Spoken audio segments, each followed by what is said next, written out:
Before the first soldier sets foot on the battlefield, before the first recon flight takes off, SAIC is there, helping the Army and Air Force transform opportunities into solutions for diverse missions, from mission command capabilities to enterprise IT systems and modeling, simulation, and training.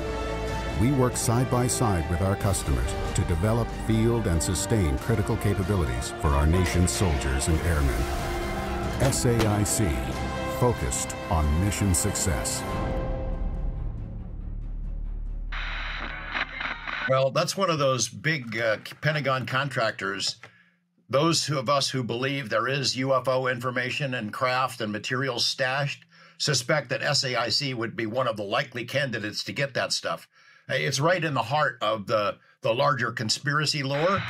In fact, I think that was the testimony. This is an alien reproduction vehicle, and just to be clear, this means that it is based on advanced anti-gravity and zero-point energy propulsion systems. Those are the propulsion systems. They are being manufactured by a consortium of companies that include Lockheed Martin, Northrop, SAIC, and other corporations. Jane's Defense Weekly, the popular military and defense publication, published an article about SAIC, and there's a postscript to the article that anyone who believes in the science of anti-gravity to be too arcane, too esoteric, even for the U.S. Air Force, should consider the electric propulsion study undertaken by SAIC for the Astronautics Laboratory, which is now part of the Phillips Lab. The study's primary objective was to outline physical methods to test theories of inductive coupling between electromagnetic and gravitational forces to determine the feasibility of such methods as they apply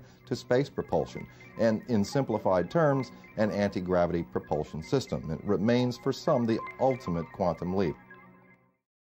On this channel, I have discussed numerous DoD contractors and federally funded research and development centers with strong ties and paper trails to UFO crash retrieval and reverse engineering programs. After all, the research conducted by myself and scores of other researchers over the decades have on countless occasions directly accused the U.S. Department of Defense and intelligence community of working in tandem with defense contractors, FFRDCs, and UARCs to reverse engineer exotic technologies of unknown origin, protected by special access and unacknowledged special access programs.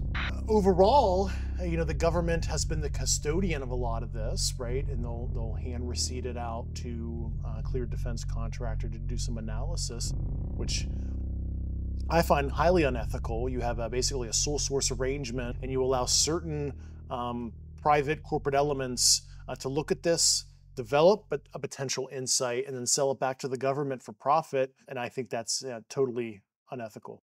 Whether this be Northrop Grumman in Tales of Legacy Programs under the Tejon radar site under Antelope Valley, Lockheed Martin and accusations of constructing the TR-3B reverse-engineered alien reproduction vehicle, Battelle Memorial Institute and declassified studies of shape memory alloys possibly originating from the 1947 Roswell, New Mexico crash, or the Aerospace Corporation and MITRE Corporation, both founded between 1959 to 1960, allegedly to exploit technologies of unknown origin. Much of our work on this channel is spent analyzing the private or semi-private sectors. Today, I want to dive back into the corporate world to cover an enormous DoD contractor and defense and technology corporation that I believe may in fact be even more intimately entwined with UFO Legacy Program operations and security over any other American defense contractor, Science Applications International Corporation. Many viewing this video will recognize SAIC, as we will call it from here on out, as a usual tricky customer of this channel. No longer a piece of lost media, back on 17 July 2024, long before his excellent interview on Jesse Michaels, I relayed the testimony of former U.S. Army Green Beret Randy Anderson and accused SAIC as the contractor running the Off-World Technologies Division beneath the Naval Surface Warfare Center Crane in Indiana. Today, I'm happy to announce I will be re-releasing that investigation, and while I highly recommend viewing that research in its entirety, the first time Randy spoke publicly about his encounter, we will cover his story again today in briefer detail. The trail of SAIC and UFO legacy programs is not as clear-cut and glamorous as any contractor or FFRDC we have covered before on this channel. But by studying SAIC, I strongly believe we gain invaluable insights into UFO legacy program funding, infrastructure, modus operandi, secrecy, and more. So for this investigation, we will break up our research into 5 main areas of study: black budget monies, legacy program gatekeeping, SAI research, technologies of unknown origin, and material/craft housing. At the end of this investigation, we should be able to make sense of some interesting questions, such as, what should we make of Dr. Sean Kirkpatrick's former position as Senior Research Scientist for SAIC in 2000 pre-Arrow? What can we learn from former SAIC employee Denise McKenzie, who discussed obfuscation of funds on enormous defense contracts? Why has SAIC historically conducted endless advanced propulsion and human psychic research? And does SAIC really run divisions storing non-human artifacts below some of the United States' premier weapon centers? Hey guys, it's UAP Gerb, and I am thrilled for you to join me today as we investigate Washington's Shadow, the Pentagon's body shop, Science Applications International Corporation, and their involvement in UFO legacy program operations. Often called the NSA West, I believe SAIC and their decades of cutting-edge, compartmentalized science and technology contracts, as well as intimate ties with senior DoD and intelligence community personnel, highlight a contractor entrenched in UFO legacy programs at the highest level. SAIC is a bit of a black box. Much of what it does is proprietary or even top secret, so it's hard to tell whether what SAIC provides is necessary and effective. To understand SAIC and its corporate structure that lends perfectly to an institution entwined with U.S. Department of Defense and intelligence community deep sixed black budget special access programs, we must first step back and analyze the history of SAIC. Science Applications was born in 1969 from Dr. J. Robert Baister. Baister served in the U.S. Navy during World War II before earning his PhD in nuclear physics in 1950.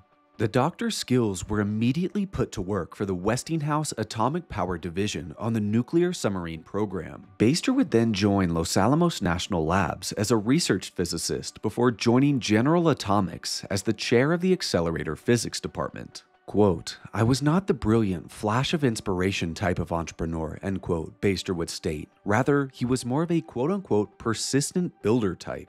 Come 3 February 1969, Baister would start SAIC, immediately stacking the company with General Atomics scientists and created one of the first employee-owned companies. He made it a priority to ensure that every employee owned a part of the new company, even using employee ownership as a recruitment and retention tool. Staff were expected to perform superior scientific and technical work, while also playing a key role in the management and direction of the company. SAIC's internal stock ownership program, which promised to make government officials rich after they left public service, allowed Baister to immediately pack the payroll with specialists and subject matter experts. But also with generals, diplomats, spies, and cabinet officers, SAIC's board and high-level workforce was, from the company's inception, staffed with high-level military and intelligence personnel with unprecedented access to lucrative contracts and special access programs. Quote, "They had better access to the Pentagon than the government's own attorneys," end quote. Some of these acquisitions included the illustrious Bobby Ray Inman, Navy Admiral, NSA Director, and CIA Deputy Director, John M. Deutch, Undersecretary of Defense under President Jimmy Carter and CIA Director under President Bill Clinton, Rear Admiral William F. Rayborn, who headed development of the Polaris submarine program, and many, many, many more personnel. We will address all of these figures and more, such as Dr. Sean Kirkpatrick in our SAIC Gatekeepers section. Indeed, SAIC's ventures were so successful out of the gate, Baister's very first government contracts came from the Defense Atomic Support Agency, where the company was tasked with calculating the output of nuclear devices. By the mid-2000s, SAIC achieved unrivaled success in government science and technology contracting, specializing, as Vanity Fair once said in 2007, as a, quote, body shop in the brain business. It sells human beings who have a particular expertise about weapons, about homeland security, about surveillance, about computer systems, about information dominance and information warfare, end quote. By 2007, SAIC and its two major offices in San Diego, California and Washington, D.C. ballooned to the size of an entire government agency, featuring a workforce of over 44,000, larger than the manpower of the Departments of Labor, Energy, and Housing and Urban Development combined at that time. Current day, outside of their major offices, SAIC maintains countless locations across the continental United States, many of which are near U.S. military installations or RDT&E facilities, such as the Naval Surface Warfare Center Crane, Indiana, Nellis Air Force Base, Nevada, China Lake Naval Air Station, California, Sandia National Labs, New Mexico, and Crystal City, Virginia. Similar to Northrop Grumman and their acquisition of contractors such as TRW and Teledyne Ryan, and connections to federally funded research and development centers such as the Aerospace Corporation, SAIC exhibits a similar, intriguing history of acquisitions, mergers, associations, etc. One such corporation allegedly spun from SAIC is DSAI, Decision Science Applications, Inc., founded in Virginia on 4 January 1977. DSAI operated as an employee-owned, quote, technical services company with expertise in military command and control systems, commercial information management systems, software development, electrical engineering, telecommunications, and physics, end quote. According to some previous whistleblowers, such as the controversial Colonel Steve Wilson, DSAI and SAIC were one and the same, with DSAI featuring a board consisting of the directors of relevant UFO black budget divisions, including IBM, Lockheed, Teledyne Ryan, Aerojet Electrosystems, etc. Wilson would also claim Bobby Ray Inman, a reoccurring figure on this channel and member of the board of directors of SAIC, also ran DSAI. To learn more about Wilson, I do recommend checking out my video on Northrop Grumman and UFO Legacy Program operations. I will not waste much time here by reviewing his whistleblower claims again. Let's still briefly mention a handful of Wilson's claims and why he is relevant to today's project. Wilson would disclose to Dr. Richard Boylan, a UFO researcher with many publications I approach with skepticism, that he, Wilson, was not only stationed at Area 51S4, where reverse-engineered anti-gravity vehicles were tested, but that he also spearheaded Project Pounce, an elite Air Force National Reconnaissance Organization Special Forces unit which retrieved downed UFOs with elements of JSOC, specifically Delta Force. Project Pounce can be observed in the disputed Majestic 12 Project Aquarius document and, oddly enough, the 1953 Robertson Panel report. Remember, the Robertson Panel served as a debunking panel to reduce public concern regarding UFOs. Wilson would claim the first successful flight of man-made anti-gravity alien reproduction vehicles had occurred on 18 July 1971, which saw Admiral Bobby Ray Inman present for the test. Inman, still at the Navy at this time, would go on to serve as the director of the NSA, deputy director of the CIA, vice director of the DIA, director of naval intelligence, and board member of SAIC in the 1980s. Wilson's disclosures are indeed intriguing, but should of course be taken with some skepticism. Therefore, I do recommend also reading a more skeptical take on Wilson written by Kevin Randall. But relevant to our discussion is Wilson's map of Star Wars City, an illustration depicting UFO Legacy Program operations conducted covertly within the Strategic Defense Initiative, also known as SDI, created in 1983 under President Ronald Reagan. This SDI program will be discussed again in our project in much greater detail, so please hang tight. Within this chart are numerous institutions one might expect to be associated with UFO retrieval and exploitation programs: the NRO, the National Security Council, the National Security Agency, CIA, NORAD, and Majestic 12. Adhering to the SDI Colorado HQ and Magi, there exists a list of contractors alleged to engage with the UFO portfolio. alongside the 1010 Special Security Squadron, which, quote, provides a high level of protection to NORAD, U.S. Spacecom, and AF Spacecom resources located at the mountain, end quote. Contractors such as Rockwell, Martin Marietta, Lockheed, Boeing, McDonnell Douglas, and IBM are mentioned. Wilson would state one contractor paramount to the SDI UFO programs was Decision Science Applications, Inc. But here is where things get really interesting. We don't have concrete evidence DSAI was spawned from SAIC, though it is likely. However, we can analyze the evolution of DSAI, and I would like to thank Reddit user StillChillTrill for this incredible work. His account is now deleted, but I will still link to his excellent posts. In 1998, DSAI executed a merger into a company called DSA Acquisitions Inc. that was then purchased by Stephen Myers and Associates for almost $31 million in cash and stock. By 21 August of that year, Stephen Myers and Associates finalized their acquisition of DSAI/DSA. Stephen Myers and Associates eventually acquired Emergent Information Technologies Inc., and SMNA changed its name to Emergent Information Technologies. On 6 December 2001, Emergent Information Technologies sold its Virginia-based government services group to L3 Communications. L3 Harris, formerly known as L3 Communications, is another defense contractor that has both worked alongside SAIC for enormous defense contracts and is a contractor I have been informed works directly in UFO Legacy Program operations. But to fully complete this circle, in July of 2012, a part of L3 Communications, aka L3 Harris, spun off into its own publicly traded company called Angility. In 2018, SAIC purchased Angility for $2.5 billion. So regardless of if DSAI was spawned from SAIC, eventually DSAI assets made their way to SAIC and another defense contractor highly likely involved in UFO legacy operations, L3 Harris. But if that wasn't already difficult enough to track, incredibly convoluted corporate structures are commonplace with SAIC. On 27 September 2013, SAIC created a $4 billion spin-off, retaining the name SAIC while transforming its name to LEIDOS. The primary reason for this spin-off was, quote, conflicts of interest provisions in the Federal Acquisition Regulation, which prevented the company from bidding on some new contracts because of existing contracts, end quote. So essentially, SAIC had so many contracts and was so big, it had to split up to gain more.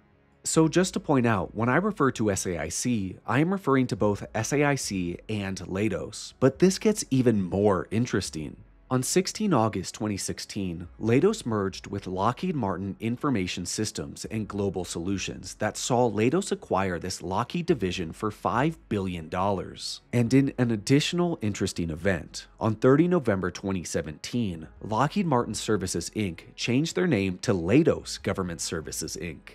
After the creation of LEIDOS, SAIC announced acquisition of Skeetor Holdings, a defense and space manufacturing contractor with specific expertise in intelligence, for $790 million.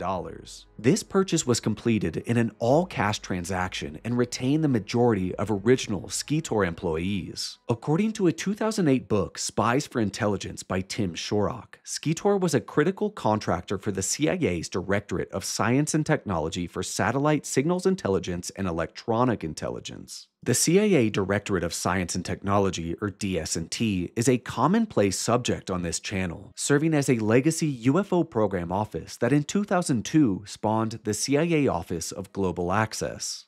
Excellent journalist Chris Sharp, myself, and others have accused the Office of Global Access, or OGA, as participating in foreign UFO crash retrieval operations. I have additionally, when discussing U.S. Navy UFO foreign material acquisition and exploitation programs, discussed the CIA DS&T alongside the NRO, NURO, SOCOM, Department of Energy, and more, operating worldwide undersea UFO retrieval operations. I have quite a few projects to learn more about the CIA DS&T, so go check out any of these projects in the video description. Perhaps SAIC took note of Skeetor for their expertise in MASINT, or Measurement and Signals Intelligence, a highly classified form of intelligence, quote, that uses infrared heat imaging, acoustic signatures, seismic data, and other information picked up by air and ground sensors to sniff out for weapons tests and other activities that other countries want to hide from the United States, end quote. MASINT collection is primarily managed by the DIA and used extensively by the CIA. In 2005, Skeetor held a national symposium on MASINT signature technology with contractors involved such as BAE Systems and, of course, SAIC. After all, according to Spies for Hire, quote, Skeetor may be unknown, but it is definitely not a small player, end quote. Also consider me curious and possibly suspicious that Skeetor's old building in Chantilly, Virginia, 14660 Lee Road to be specific, resides in the same corporate park with SAIC, the Aerospace Corporation, and FFRDC I have accused directly as having decades of UFO program involvement, and the NRO.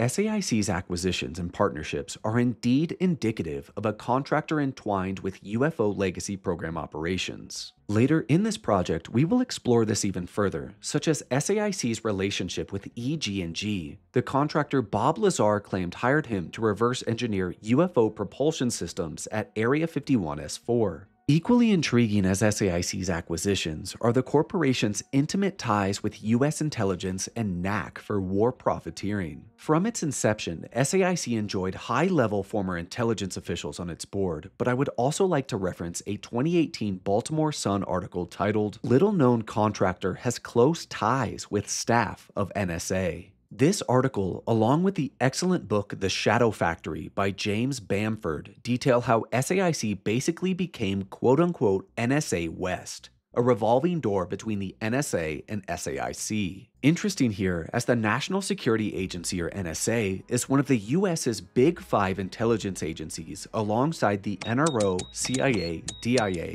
NGA, NRO, and likely the Hidden Neuro. In numerous programs, I have implicated the NSA in UFO Legacy Program operations, from enforcing gatekeeping in the form of TREAT, or the Tactical Reconnaissance Engineering Assessment Team, to management of ARV programs such as the TR-3B.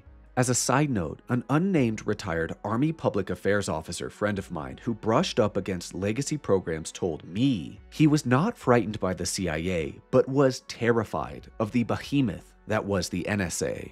And later on, we will discuss possible avenues of black budget monies conducted between SAIC and the NSA, so hold tight. Keep in mind during our investigation that SAIC is an eligible contractor under the DoD's Corporate Portfolio Program. The Corporate Portfolio Program gives defense industrial base corporations like SAIC access to DoD executives, scientists, and management with broad access to special access programs. The Corporate Portfolio Program framework was established in 2020 under then U.S. Undersecretary for Defense for Acquisition and Sustainment, Ellen Lord. In an almost comical sequence of events, Lord would join SAIC's advisory board in July 2021. And as we progress in this investigation, I find it prudent to mention SAIC is accustomed to getting their way however and whenever they want. Whether this be in the form of acquisitions, enormous sole source contracts, or war profiteering efforts.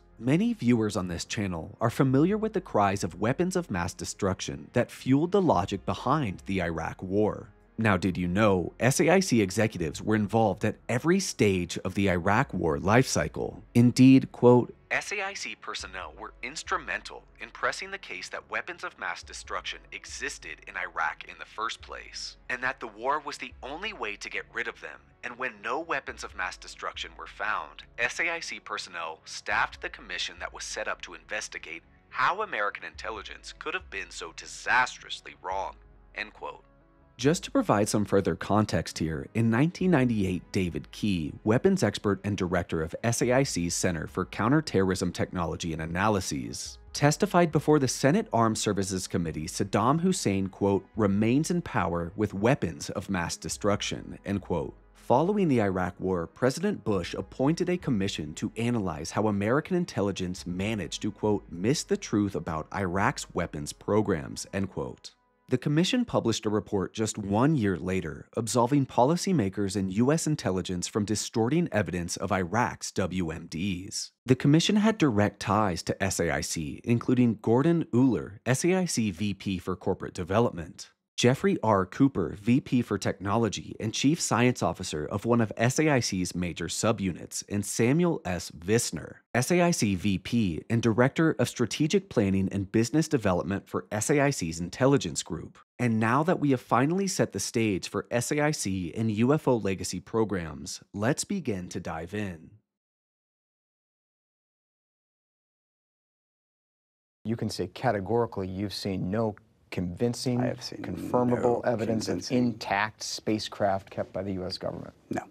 I have seen nothing that leads me to that conclusion. Is it possible there is some secret program that you're just not aware of?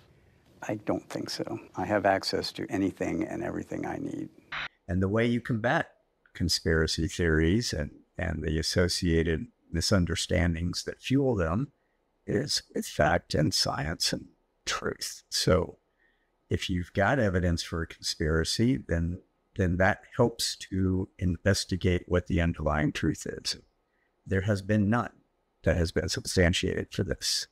And everything that has been brought to our attention and everything that was brought to my attention when I was in that position as the director, we investigated and discovered that it did not come from where they thought it came from.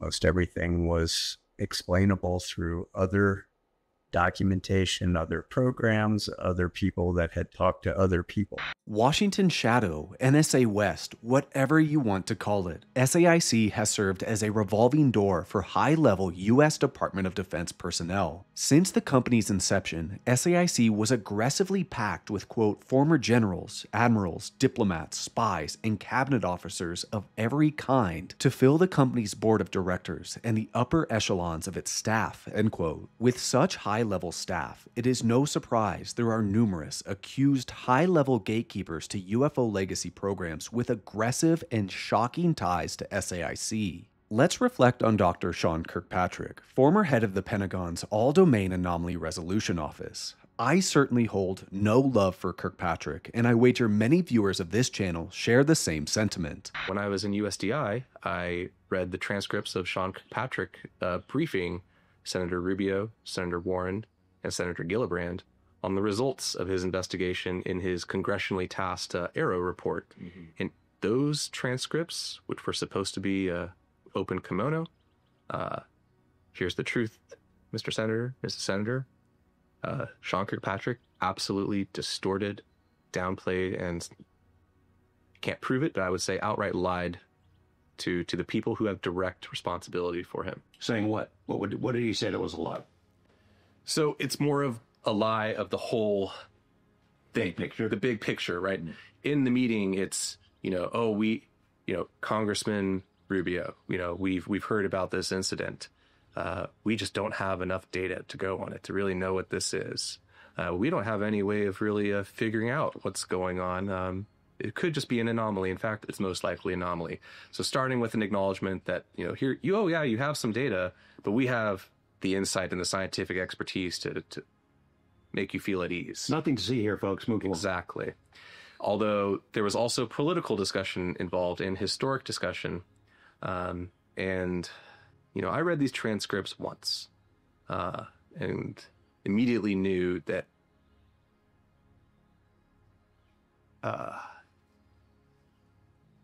Veiled threat? No, I knew that I was now something else. I had inside knowledge into the deception of our government by elements of our intelligence community.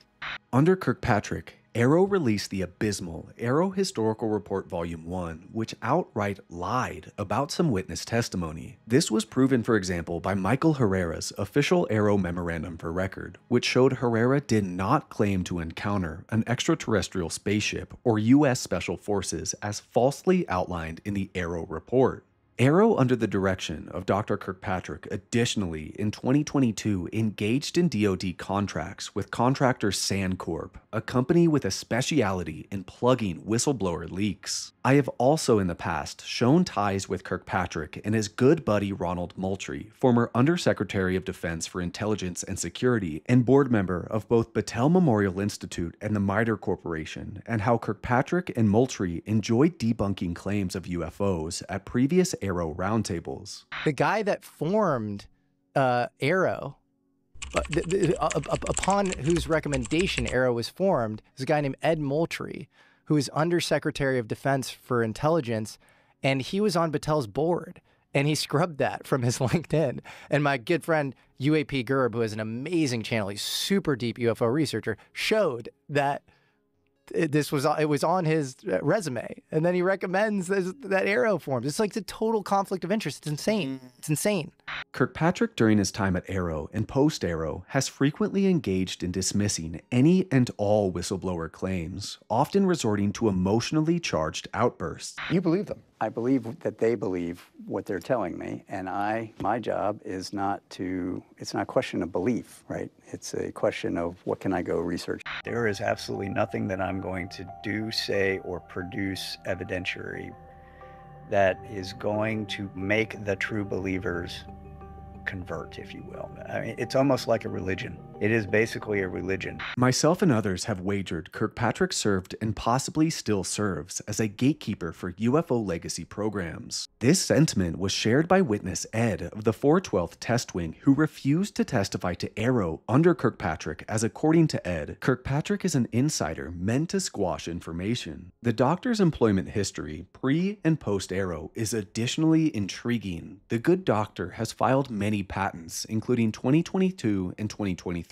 patents for, quote, system and methods for determining influence of channels in a social network, end quote. But that is not our interest today. No, instead, it is Sean Kirkpatrick's former patents with SAIC, including a 2003 filing for, quote, holographic recording and micro/nano fabrication via ultra-fast holographic two-photon-induced photopolymerization HTPIP, end quote.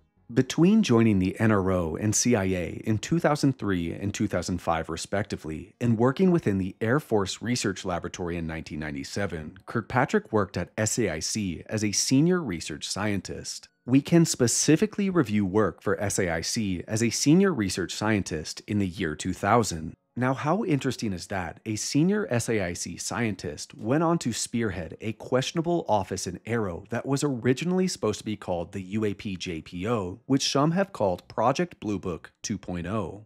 Now, flash back to 1987. SAIC had previously conducted some of Sean Kirkpatrick's favorite type of science for the DOE, aspects of turbulence in nonlinear solutions. Shortly after leaving both the Pentagon and ARROW, Kirkpatrick began his own LLC called Nonlinear Solutions. As of 1 January 2025, Nonlinear Solutions has been subcontracted by the MITRE Corporation, an FFRDC I have spoken about ad nauseum on this channel, for DoD indefinite delivery, indefinite quantity contracts for US Spacecom. The description of this MITRE contract reads, quote, award of indefinite delivery, indefinite quantity contract for National Security Engineering Center, Federally Funded Research and Development Center, FFRDC, end quote.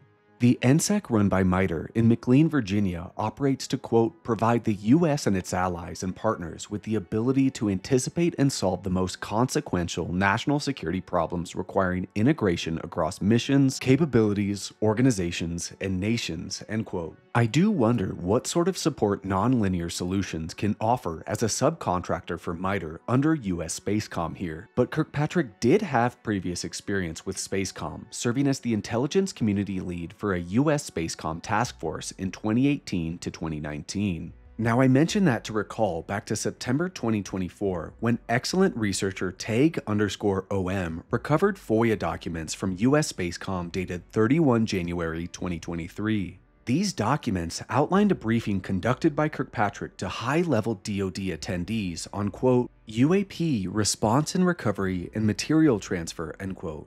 I do sure wonder what Nonlinear Solutions and MITRE plan to do with US Spacecom. In December 2023, Kirkpatrick also joined Oak Ridge National Laboratory as the Chief Technology Officer for Defense and Intelligence Programs. Oak Ridge is, of course, a DOE-sponsored FFRDC administered by Battelle Memorial Institute.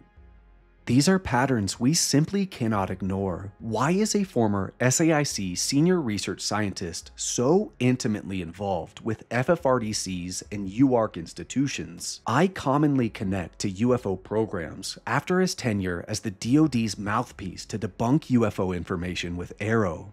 Let us now transition to the most legendary testimony of gatekeeping UFO legacy programs in history, the Wilson Davis memo. Now, in this video, in the interest of time, I will assume the viewer has some knowledge of the Wilson Davis meeting notes, so if you don't, go check out my first ever video on this channel. It's a little rough, but still gets the message across. In short, these disputed but highly likely accurate notes transcribed by Dr. Eric Davis leaked from the estate of the late astronaut Edgar Mitchell. These notes recount a 2002 conversation between Davis and Vice Admiral and former DIA Director Thomas Wilson outside of the parking lot of contractor EG&G in Nevada. The conversation recounts Wilson finding but being stonewalled in accessing UFO recovery and material exploitation programs. Protected by the DoD Special Access Program Oversight Committee, SAPOC, Senior Review Group, SRG, and a large defense contractor, I wager might in fact be SAIC. According to Wilson, he was informed by General Michael Ward to search a special records group in the Office of the Undersecretary of Defense for Acquisition and Technology, belonging to Special Legacy holdover programs from before Special Access Program restructuring efforts in the early 1990s. In the memo, UFO programs were reorganized under SAPOC SRG after an internal audit almost revealed the programs.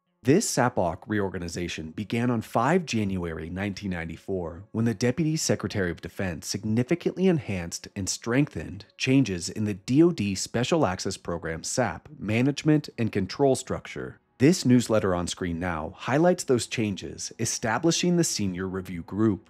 We can also possibly find some useful data in the GAO's May 1993 report titled, quote, DoD Special Access Programs Administrative Due Process Not Provided When Access is Denied or Revoked, end quote, which discusses the Navy and Air Force not complying with DoD Regulation 6200.2/R, which discussed Special Access Program access. I did find it interesting that between the Army, Air Force, and Navy, it was in fact the Army that did comply in some cases for SAP regulations, according to this GAO document. And according to some of my research, this makes sense to me as well, as I am familiar with cases in which the US Army seemed to operate UFO material exploitation programs in a strict controlled environment, with oversight, while Navy and Air Force legacy programs seem to operate far more loosely and out of control. But let's take a deeper look at the SAPOC and its Senior Review Group that was, upon its creation, by the Deputy Secretary of Defense tasked with gatekeeping UFO legacy programs, according to VADM Wilson. Around the time of this restructuring, the SAPOC was chaired by Deputy Secretary of Defense the Honorable John Deutch. Mind you, John Deutch did not restructure SAPOC as DEPSECDEF. This was conducted by his predecessor, William Perry, but Deutch immediately followed suit in the role. Immediately pre his position chairing SAPOC as the Deputy Secretary of Defense, Deutch served as the Undersecretary of Defense for Acquisition and Technology, the same office Wilson learned contained UFO legacy files. Now, Deutch here is very interesting. Based upon the testimony of VADM Wilson, we can conclude with a high degree of certainty Deutch served as a gatekeeper for UFO legacy programs. Deutch served as a director of Central Intelligence, a professor at MIT, enjoyed numerous positions within the DOE, and also served as a consultant pre-work on SAPOC with TRW, Los Alamos National Labs, and MITRE, 3 institutions I directly accuse of being involved in UFO programs. But that's not all. Pre-1995, possibly during his tenure as DEPSECDEF and within the AUSTAT, Deutch served as the director of SAIC, and even worked in SAIC's La Jolla office, the same office of Denise McKenzie. So here's what we're left with. According to Wilson, the reorganization of SAPOC and creation of the Senior Review Group directly served to gatekeep UFO legacy programs from even a 3-star admiral and DIA director. DEPSECDEF William J. Perry conducted such a reorganization in February of 1994, and immediately 1 month after, a new DEPSECDEF is assigned and put in charge as chairman of SAPOC, this being a former SAIC director. But that's not all. To put the real cherry on top here, even William J. Perry himself, who reorganized SAPOC in 1994, once served on the board of SAIC. 1 could be chance, 2 is a pattern, so let's extend this further. During his investigations, Vice Admiral Wilson spoke to 2 permanent members of the Special Access Program Oversight Committee, Brigadier General Mike Kostanek and Paul Kaminsky, the Undersecretary of Defense for Acquisition and Technology, preceded by Deutch. Kaminsky and permanent Senior Review Group member Lynn Wells are both lifelong MITRE Corporation members, but I digress. A permanent SAPOC member post-SAP restructuring is Admiral William A. Owens, former vice chairman of the Joint Chiefs of Staff. Outside of his prestigious naval career and service as senior military assistant to Dick Cheney, Owens additionally served as the CEO for SAIC. All in all, the SAPOC, which was restructured in the early 1990s to serve as a gatekeeping structure for UFO legacy programs, according to Wilson, saw 2 of 6 personnel as former SAIC alumni.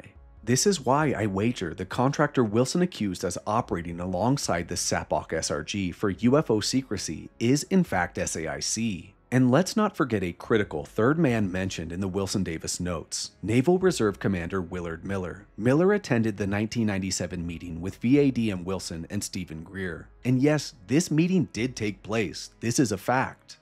During this meeting in the EG&G parking lot between Davis and Wilson, Davis flashed a 2002 letter addressed to him from Commander Miller. Within the letter, Miller offered to aid Davis and physicist Hal Puthoff in their UFO crash retrieval research. Miller requested anonymity. Clearly, this wasn't honored, but offered to connect the men to multiple high-value targets and information, including a senior official with knowledge on alien reproduction vehicles, a list of civilian DoD contractors involved in UFO crash retrieval and material exploitation programs, and a team possibly involved with UFO crash retrievals. Where did Miller get this intel? Was it first-hand experience, exposure to programs, or connections in the corporate world? Because Miller did, after all, work as a, quote, senior analyst in future counter-threat planning, directed energy weapons, space systems, and Navy space wargaming, end quote, for SAIC. Indeed, in a 2000 book called Swamp Gas Times, My 2 Decades on the UFO Beat by Patrick Hugh, emails between Commander Miller and attorney Peter Gersten are detailed. Miller believed, quote, senior government officials, such as the director of the DIA, with whom I met with recently on the subject, are protected and isolated from knowledge of this subject and from data gathered by their own Department of Defense intelligence organizations. The military leadership has both interest in and concern about the UFO phenomenon. If there are any keepers of the keys, they reside in DoD middle management and civilian DoD contractors, BDM, SAIC, Boeing, Lockheed, and the comptrollers who monitor the flow of money to certain classified and special access programs, end quote. Outside of the Wilson-Davis notes, there are numerous possible high-level SAIC personnel serving as gatekeepers for UFO programs. Discussed already today and in my previous work, we have the U.S. Admiral, Director of the NSA, Deputy Director of the CIA, Director of Neuro, Vice Director of the Defense Intelligence Agency, and Chairman of SAIC, Bobby Ray Inman, who went from in 1989 discussing recovered UFOs becoming available for technological research with NASA mission specialist Bob Eschler to saying he found plausible answers for all UFO sightings to Project Unity in 2022. We can also take an interesting look at U.S. Navy Admiral William F. Rayborn. Alongside John Deutch and Bobby Ray Inman, Rayborn was plucked for senior SAIC roles to stack the contractor's payroll with scores of influential members of the national security establishment. Prior to his retirement from the Navy in 1963, and also prior to his positions within SAIC and the Director of National Intelligence from 1965 to 1966, Rayborn led the project to develop the Polaris missile system. The Polaris program, a two-stage solid-fueled nuclear-armed submarine-launched ballistic missile, should sound extremely familiar to some viewers of my Naval UFO Legacy Program's video. A small detail, but in this video I discussed how Dr. John P. Craven, Chief Scientist of the Special Projects Office for the U.S. Navy, spearheaded the Deep System Submergence Project and resulting deep submergence rescue vehicles that I implicated in undersea UFO crash retrieval operations. Craven himself stated the aforementioned DSSP and submersibles DSRVs were used for a tremendous amount of clandestine, classified missions. Craven also stated in his book, The Silent War, the Deep Submergence Systems Project, which served to drastically increase the depth at which the Navy could perform undersea engineering operations, was created specifically to accomplish retrieval operations under Operation Sand Dollar. According to Craven's memoirs, Sand Dollar was a clandestine, highly compartmentalized project that was tasked to retrieve militarily sensitive hardware and other items of national security importance from the seafloor of the continental shelf in the deep marine environments. Craven wrote that this program, Sand Dollar, is classified to this day, quote, I was shown an inventory itemizing the items known to be on the seabed and a map of their distribution throughout the world, end quote. Outlining the complicated obfuscation of Sand Dollar within the Special Access Program world, Dr. Craven would state Sand Dollar was buried within the structure of yet another secret program, itself hidden within the Polaris program. Intriguing how Sand Dollar, what I wager was a UFO crash retrieval program, was buried under a web of programs hidden within the Polaris program, a program itself founded by Admiral Rayborn, who would later on become an SAIC board member. Let's finally discuss a possible gatekeeper to waived Deep Sixth UFO programs with high-level ties to CIA and SAIC, Donald M. Kerr. Kerr joined SAIC in 1993 as a corporate executive and vice president and director. Kerr's resume includes director of Los Alamos National Labs from 79 to 85, president and director of EG&G from 89 to 92, CIA Deputy Director for Science and Technology from 01 to 05, Director of the NRO from 05 to 07, and Principal Deputy Director of National Intelligence from 07 to 09. Recall, if you will, the 1985 Advanced Theoretical Physics Working Group and the notes of attendee Oki Shannon, former manager of special projects at Los Alamos and character in the Wilson Davis notes, held at the BDM Secure Facility in McLean, Virginia. This conference, classified via DOE controls, was supervised by the infamous Colonel John B. Alexander and held at BDM just 1 year after one of the primary characters of this channel, U.S. Army INSCOM General Albert Stubblebine, joined BDM International. Oki Shannon's startling notes from this conference reveal several discussions of interest for this channel, including mention of a major engineering project that existed under Admiral Bobby Ray Inman, naval information on underwater UFO hotspots near Golfo San Matias, Argentina, and mention of an organization that collects, manages, and destroys UFO information. Scribbled within the notes are actions Oki wished to pursue to continue a quest for cracking UFO reverse engineering programs. Towards the end of this page is a note discussing approaching Donald Kerr for influence and money. In almost every single project I do, I discuss the CIA's Office of Global Access, established under the CIA's Directorate of Science and Technology in 2003, to serve as a logistics coordinator harnessing the muscle of Joint Special Operations Command for foreign UFO crash retrievals. This CIA DS&T was additionally, alongside the Navy, the co-founder of NURO, the National Underwater Reconnaissance Office, the U.S.'s most secret intelligence agency and one I've connected to underwater UFO crash retrievals. This Office of Global Access was actually established under the watch of Donald Kerr, former VP of SAIC in the 90s, who, remember, served as the Deputy Director of the CIA's Directorate of Science and Technology from 01 to 05.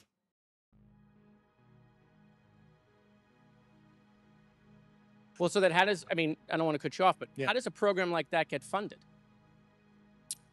I will give you generalities. I can get very specific in a closed session, but misappropriation of funds and does that mean self-fund. does that mean that there is money in the budget that is said to go to a program, but it doesn't, and it goes to something else? Yes, I have specific knowledge of that. Yep. Do you think U.S. corporations are overcharging for certain tech they're selling to the U.S. government, and that additional money is going to programs? Correct, through something called IRAD. In 2004, Catherine Austin Fitts, former Assistant Secretary for Housing and Urban Development, released the now legendary paper titled Black Budget of the United States. Throughout the 21st century, Fitts has identified trillions of dollars spent on the U.S. black budget. Fitts has outlined $21 trillion in unauthorized spending in the Departments of Defense and Housing and Urban Development from 1995 to 2015. Much of this money on UFO-related quote-unquote clandestine military R&D. Recently, Fitts made a couple of podcast appearances on Tucker Carlson's and Danny Jones shows, making some incredible statements regarding one of my favorite topics, deep underground military bases, or DUMBs. Over the years, Fitts has also engaged in some intriguing discussion of UFO legacy programs on Dark Journalist's page, including UFO Economies 1, 2, and 3. Here's the thing, and I'm glad you brought this up, because I know you've had Richard on, and again, Richard's going to be on the Solera Report next week. And that's Richard Dolan, the author of UFOs and the National Security State. Well, that's the best book in terms of describing the mechanisms put in place after World War II to create, a far expanded infrastructure for what I call the black budget. Uh-huh. So you literally see the federal credit engineered in a way that can generate trillions and trillions of dollars for an infrastructure of private corporations and investors to control the most powerful technology in the world. And to try and figure out what that technology is, is to go down a rabbit hole full of very squiggly information about, what is and is not true. But suffice it to say, that a tremendous amount of that money has gone into very high technology weaponry and certainly an investment in space and space travel. Fitts is surprisingly well-versed in UFO legacy programs, commenting on covert space economies, breakaway civilizations, the SDI or Strategic Defense Initiative being used to counter extraterrestrial threats, and black budget operations surrounding UFOs. Fitts even once argued to Dark Journalist up to $60 trillion may have been spent on secret space program and UFO technologies, suggesting TUO or technologies of unknown origin may be worth up to $150 trillion. Perhaps one day I can sit down with Catherine Austin Fitts and have a very poignant discussion on UFO legacy program financing, but I would like to circle back to black budget of the United States. In the paper, Fitts writes, quote, large portions of the nation's wealth is being illegally diverted into secret, unaccountable channels, end quote, to support clandestine domestic military research and development. Whilst at the Department of Housing and Urban Development, Fitts came across evidence IT/accounting systems providers were responsible for the obfuscation of funds and omitting data where DoD funds were directed. These included Lockheed Martin Information Systems, which would later merge with LEIDOS in 2015, IBM, DynCorp, and of course, SAIC. One of the things, I used to have these fights with the defense contractors because I was required to get the accounts when I still needed data, and the systems were run by the big defense contractors at HUD. And they would refuse to give me the data, so I'd have these wars with them. It's like, who really runs HUD? Is it the defense contractor, or is it the person who's legally responsible? Right. In speculating, I'd say they have a very perfect situation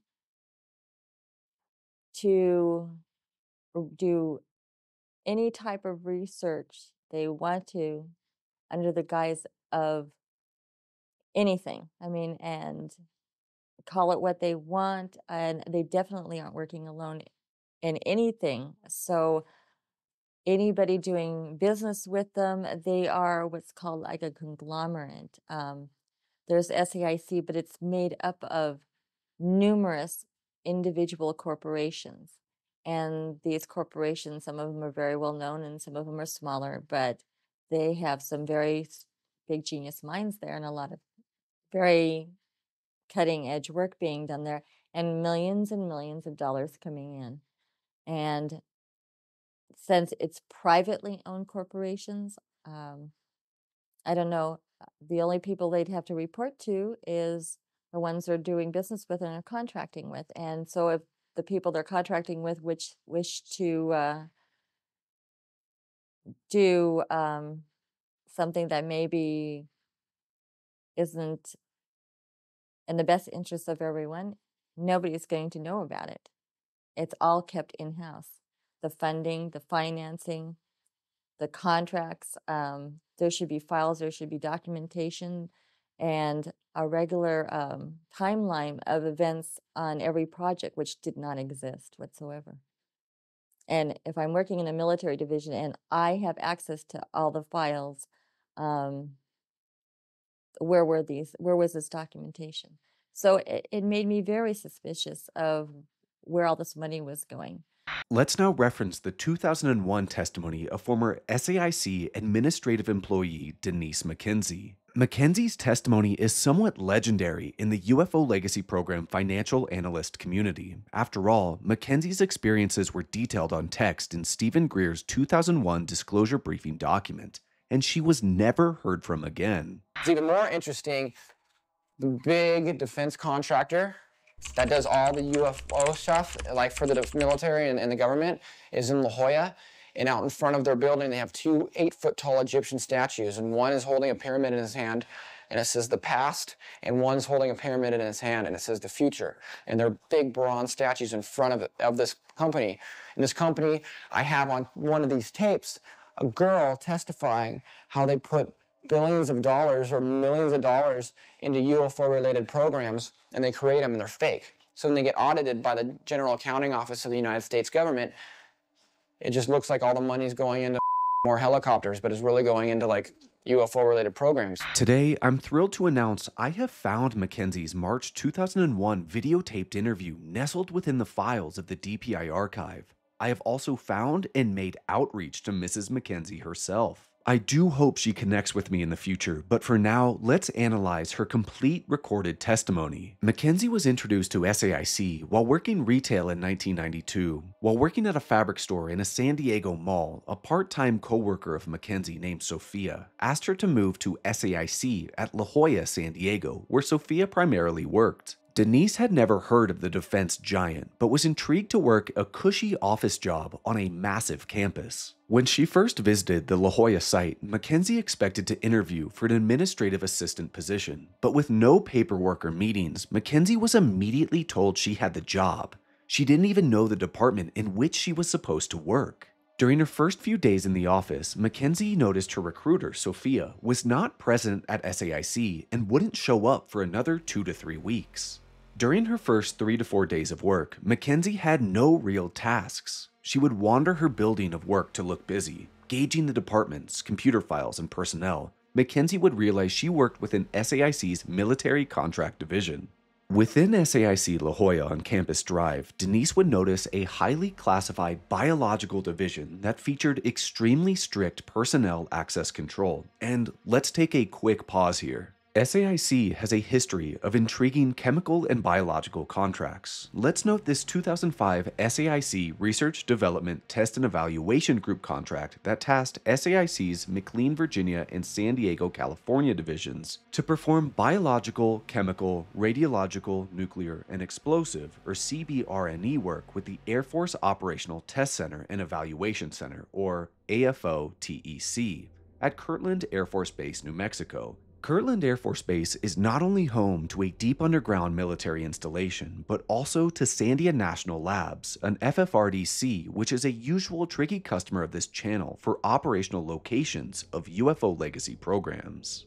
Recurring viewers of my channel will absolutely recognize Sandia, and by the way, SAIC has a history of absolutely enormous contracts with Sandia National Labs. such as this 2013 $228 million contract for IT consolidation for, quote, mission-specific information technology, research development, and integration of capabilities while maintaining high performance and central hosting computing, desktop services, and cybersecurity, end quote. What is interesting about this specific relationship with SAIC and AFO Tech for CBRNE work we just mentioned above is a quote from SAIC's Senior Vice President Chuck Zhang, quote, "Under the CBRNE contract, SAIC will assess new and emerging technologies and concepts, will work to determine their technological maturity when operated under realistic environments to help give U.S. warfighters the tools they need to do their jobs more safely and effectively," end quote. It is interesting how SAIC's biological work has been contracted from AFO Tech, or the Air Force Operational Test and Evaluation Center we just mentioned above. AFO Tech historically has supported the Deputy Undersecretary of Defense Advanced Systems and Concepts, or DUSD AS&C, for all non-traditional acquisition programs. In the future, I'll be paying much closer attention to this DUSD AS&C and the office's possible involvement in UFO legacy programs. After all, according to the General Accounting Office in 2002, DUSD AS&C was responsible for DoD Advanced Concept Technology demonstration programs. The connections to our work here are indeed perplexing. SAIC has a history of being awarded sole source contracts to support the Joint Technology Assessment Activity, or JTAA. A large part of the JTAA portfolio supports the Deputy Undersecretary of Defense for Advanced Systems and Concepts, or the DUSD AS&C. Many of these sole source SAIC JTAA contracts are for work at, you guessed it, the Naval Surface Warfare Center Crane, which allegedly houses the Off-World Technologies Division. Funny enough, former DUSD AS&C appointees have a history of working for contractors suspected of being involved with UFO Legacy Program operations before and after service in the Office of the Undersecretary for Defense. These include Assistant Secretary of the Air Force for Acquisition Sue C. Payton, who served as a manager of advanced technology in Lockheed Martin before her service in the DoD. But after that brief sidestep into SAIC and their biological departments, let's get back to the story of Denise McKenzie. McKenzie's work picked up when she received numerous letters from U.S. military and defense contractors requesting project report updates.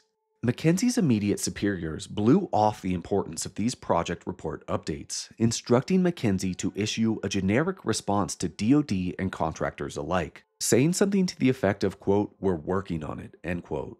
Eager to perform efficiently in her new role, Denise McKenzie would retrieve files and computer disks pertaining to the letters she received. Each and every contract file, ranging from recent to several years old, contained only 2 to 3 form letters, all stating the same thing, quote, "It's being worked on," end quote. Some of these forms were signed by SAIC senior personnel, and some were left completely unsigned. These were enormous contracts worth millions and millions of dollars with absolutely zero activity on the contracts. McKenzie reported the missing contract activity to her recruiter, Sophia, who grew furious. Denise took initiative to search through SAIC's file database. During her interview, Denise pondered why Sophia, positioned under SAIC's head scientist, was working and recruiting new SAIC administrative personnel from a fabric store at a mall.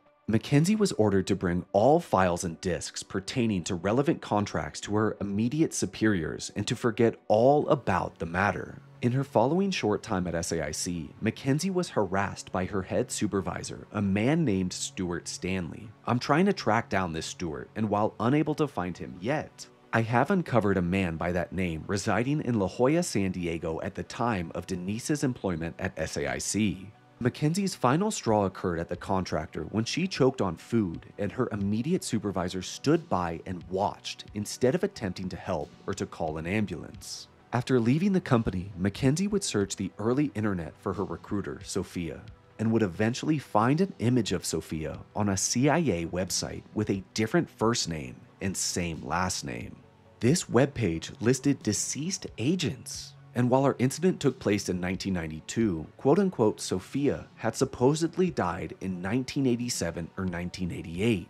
Remember, if you will, SAIC's relationship with the NSA. Intimate ties with the US Big Five intelligence agencies appear rampant with SAIC. I thought they were getting a lot of money for doing nothing, and I didn't know where that money was going.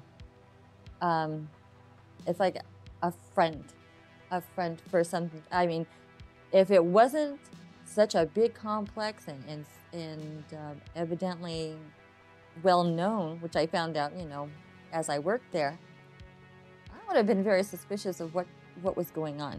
I mean, if you wanted to just hide funds or push funds through and call it whatever you want, Joe's Market. I mean, it was like Joe's Market on a huge scale. So, but what was I to do about it? I mean, there wasn't much I could say or do about it. Mackenzie was not the only SAIC employee in 1992 to make such allegations. According to the excellent 2007 Vanity Fair article titled Washington's Shadow, quote, according to one former executive in a sworn deposition in 1992, the practice of quote-unquote mischarging became institutionalized within the company, end quote. Analyzing Mackenzie's testimony, we can see SAIC ran enormous contracts with DoD and other contractors with absolutely zero activity on these contracts. This implies these monies were funneled from legitimate projects into more secret black budget clandestine operations, and perhaps we have a real instance of this we can analyze. Here, an artist's projection of the president's vision. Into space, a layered defense to protect the country from nuclear devastation. U.S. spy satellites would watch the world below, detect Soviet missiles blasting off, compute the position and speed of each missile, alert battle stations in space, on Earth. The first response, space-based kinetic energy weapons fire high-speed projectiles from hypervelocity guns, intercepting enemy missiles as they are boosted through the atmosphere. Popped up into space, Earth-based nuclear-powered X-ray lasers fire their radioactive rays. Attack rays from land-based excimer lasers are redirected by huge mirrors orbiting in space. Chemical lasers fire beams that burn through the shell of the onrushing missile. Particle beam weapons with pulsing rays join the attack. Still over the atmosphere. In the same year of 1992, then Secretary of Defense, the infamous Dick Cheney, was called to investigate whistleblower claims of fraud and waste surrounding the Strategic Defense Initiative. Since 1986, scientist Aldrich Saussure claimed the SDI or Star Wars program displayed a pattern of, quote, mismanagement and abuse, and wasteful spending on research and development, end quote, misreporting and misleading Congress of its efficacy. Saussure was dismissed from the Star Wars program for quote-unquote poor performance and was even investigated by the FBI.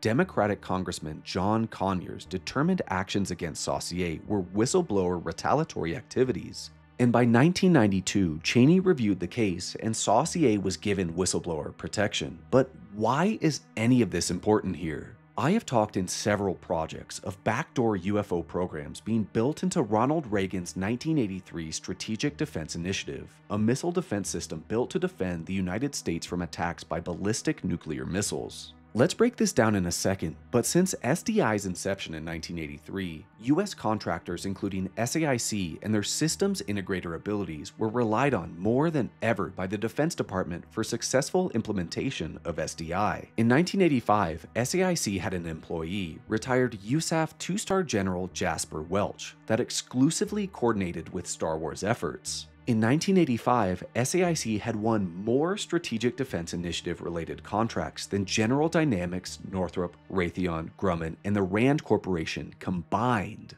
Beginning in 1978 and throughout Star Wars, SAIC was, quote, the best represented contractor, end quote, for a key SDI technology, particle beam weapons. So essentially, SAIC had been accused by Catherine Austin Fitts as back-channeling money from legitimate contracts into clandestine operations. Ronald Reagan's Strategic Defense Initiative was proven by the whistleblower claims of Aldrich Saussure to purposely mislead Congress on the efficacy of SDI and, quote, wasteful spending on research and development, end quote. And SAIC was considered a critical contractor for their expertise and reliability for critical work on SDI. Now, I just previously said there are numerous implications SDI actually held a swath of UFO programs that saw secret monies back-channeled from primarily SDI funding mechanisms. With SAIC's work on SDI and history of illegally diverting funds from legitimate to black budget contracts, I do not at all think it is a stretch to assume SAIC was one of the primary contractors engaged with SDI and UFO legacy programs. Previously, I discussed the involvement of Northrop, the Grumman Corporation, and Teledyne Ryan, a Northrop Grumman purchase in regards to SDI and UFO programs, but today we have much more to discuss. One whistleblower I have covered in depth on this channel is former USAF Master Sergeant Edgar Fouché and his claims of the reverse-engineered alien reproduction vehicle called the TR-3B. As I have stated before, although Fouché was unable to provide material evidence for the existence of TR-3B, his disclosures have served to deliver some extremely actionable intelligence. During his 1998 disclosures, Fouché would discuss the DARS, the Defense Advanced Research Center allegedly stationed underground near Area 51 Groom Lake that worked on UFO reverse engineering and material exploitation projects. The DARS in question, the Defense Advanced Research Center, not to be confused with DARPA, the Defense Advanced Research Project Agency, was actually a proposed institution. So let's reference this declassified Advanced Research Project Agency study written in 1973. The study in question was written as a historical evaluation of the R&D Management Institution, ARPA, who at this time had, quote, remarkably little in the way of an official record or institutional memory had been established, end quote. On page 82 of the document, under ARPA Laboratories discussing advanced aerospace projects, we find a DoD directive showing the Army Ballistic Missile Agency was considered for transfer into the DARS, the Defense Advanced Research Center, linking the department to the Jet Propulsion Laboratory.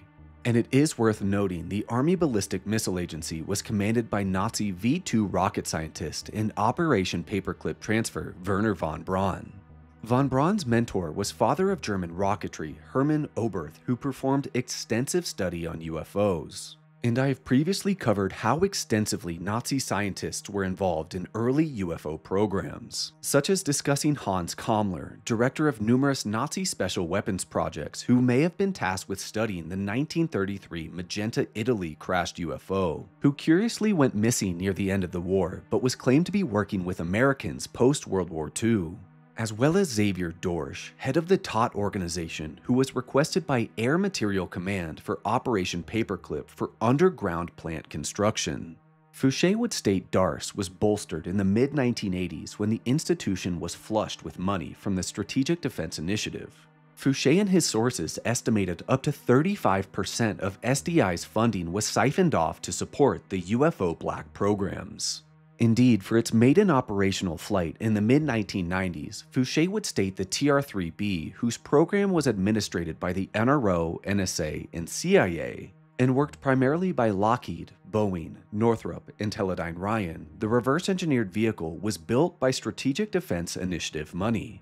In 2013, stealth aircraft researcher Joseph Jones would claim the existence of Project Brilliant Buzzard, a codename for an airborne surveillance and tracking program that dealt with setting up an electromagnetic shield around the US utilizing an enormous boomerang-shaped craft. This boomerang featured an almost indefinite loiter time, and Brilliant Buzzard was allegedly primarily contracted to Boeing. The Brilliant Buzzard craft was seemingly responsible for 25,000 eyewitness sightings between 1983 and 1989 of the Hudson Valley boomerang. And this enormous craft was, of course, allegedly a program born from the Strategic Defense Initiative. Viewers of my channel will know I adore referencing the work of legendary UFO crash retrieval investigator Leonard Stringfield to analyze relevant UFO crash retrieval and material exploitation cases. And as it turns out, we do have a rather intriguing Star Wars case in Crash Retrieval Status Reports 1 through 7, specifically 1991's UFO Crash Retrieval's The Inner Sanctum Status Report 6. Stringfield's eclectic work analyzed a 1989 UFO crash retrieval case alleged to have occurred over Mauritius Bay, Long Island, New York, USA. Now, be mindful that there is an additional Long Island, New York UFO crash retrieval case that allegedly occurred in 1992. This 92 case is indeed perplexing and features numerous eyewitnesses and the possible involvement of the Department of Energy's FFRDC Brookhaven National Laboratory located in Upton, New York. Perhaps we will revisit this case in an extended session soon, but let's circle back to 1989, the work of Stringfield, and reporting from LIUFON, the Long Island UFO Network.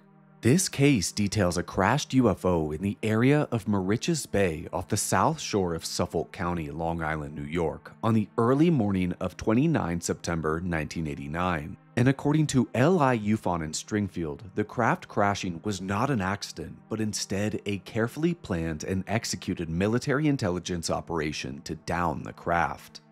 According to an anonymous Air Force intelligence colonel, quote, "The incident involved the downing of a UFO by the use of a U.S. Star Wars weapon on that night. The craft crashed into the dune area where it was subsequently retrieved," end quote.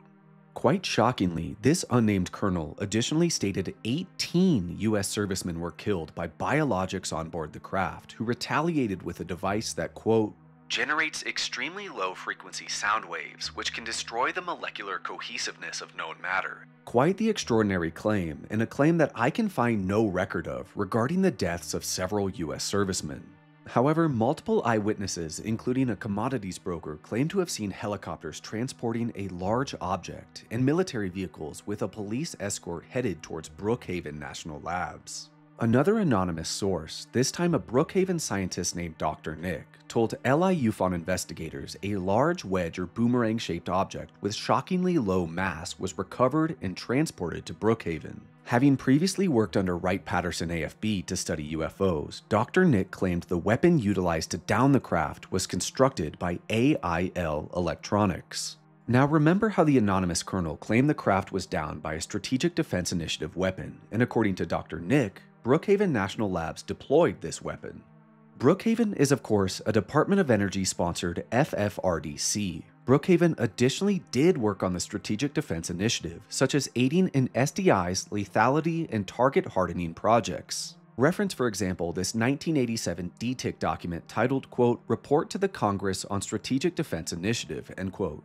Alongside White Sands Missile Range and Los Alamos National Labs, Brookhaven aided SDI through study and testing of SDI weapons that, quote, "required lethal energy to achieve a sure kill against the full spectrum of enemy targets," end quote. One contractor that worked alongside Brookhaven, White Sands, and Los Alamos for SDI's lethality and target hardening program was, of course, SAIC. Interesting how SAIC in Brookhaven, which was allegedly involved with shooting down a UFO over Long Island, New York, both worked on SDI's and specifically the Defense Nuclear Agency's lethality and target hardening programs that had a specific goal of assessing the lethality of X-ray laser weapons against SDI threats. All this boils down, of course, to the subject of directed energy weapons. Sources of mine have specifically informed me of SDI X-ray weapons that were used to disable and down UFOs.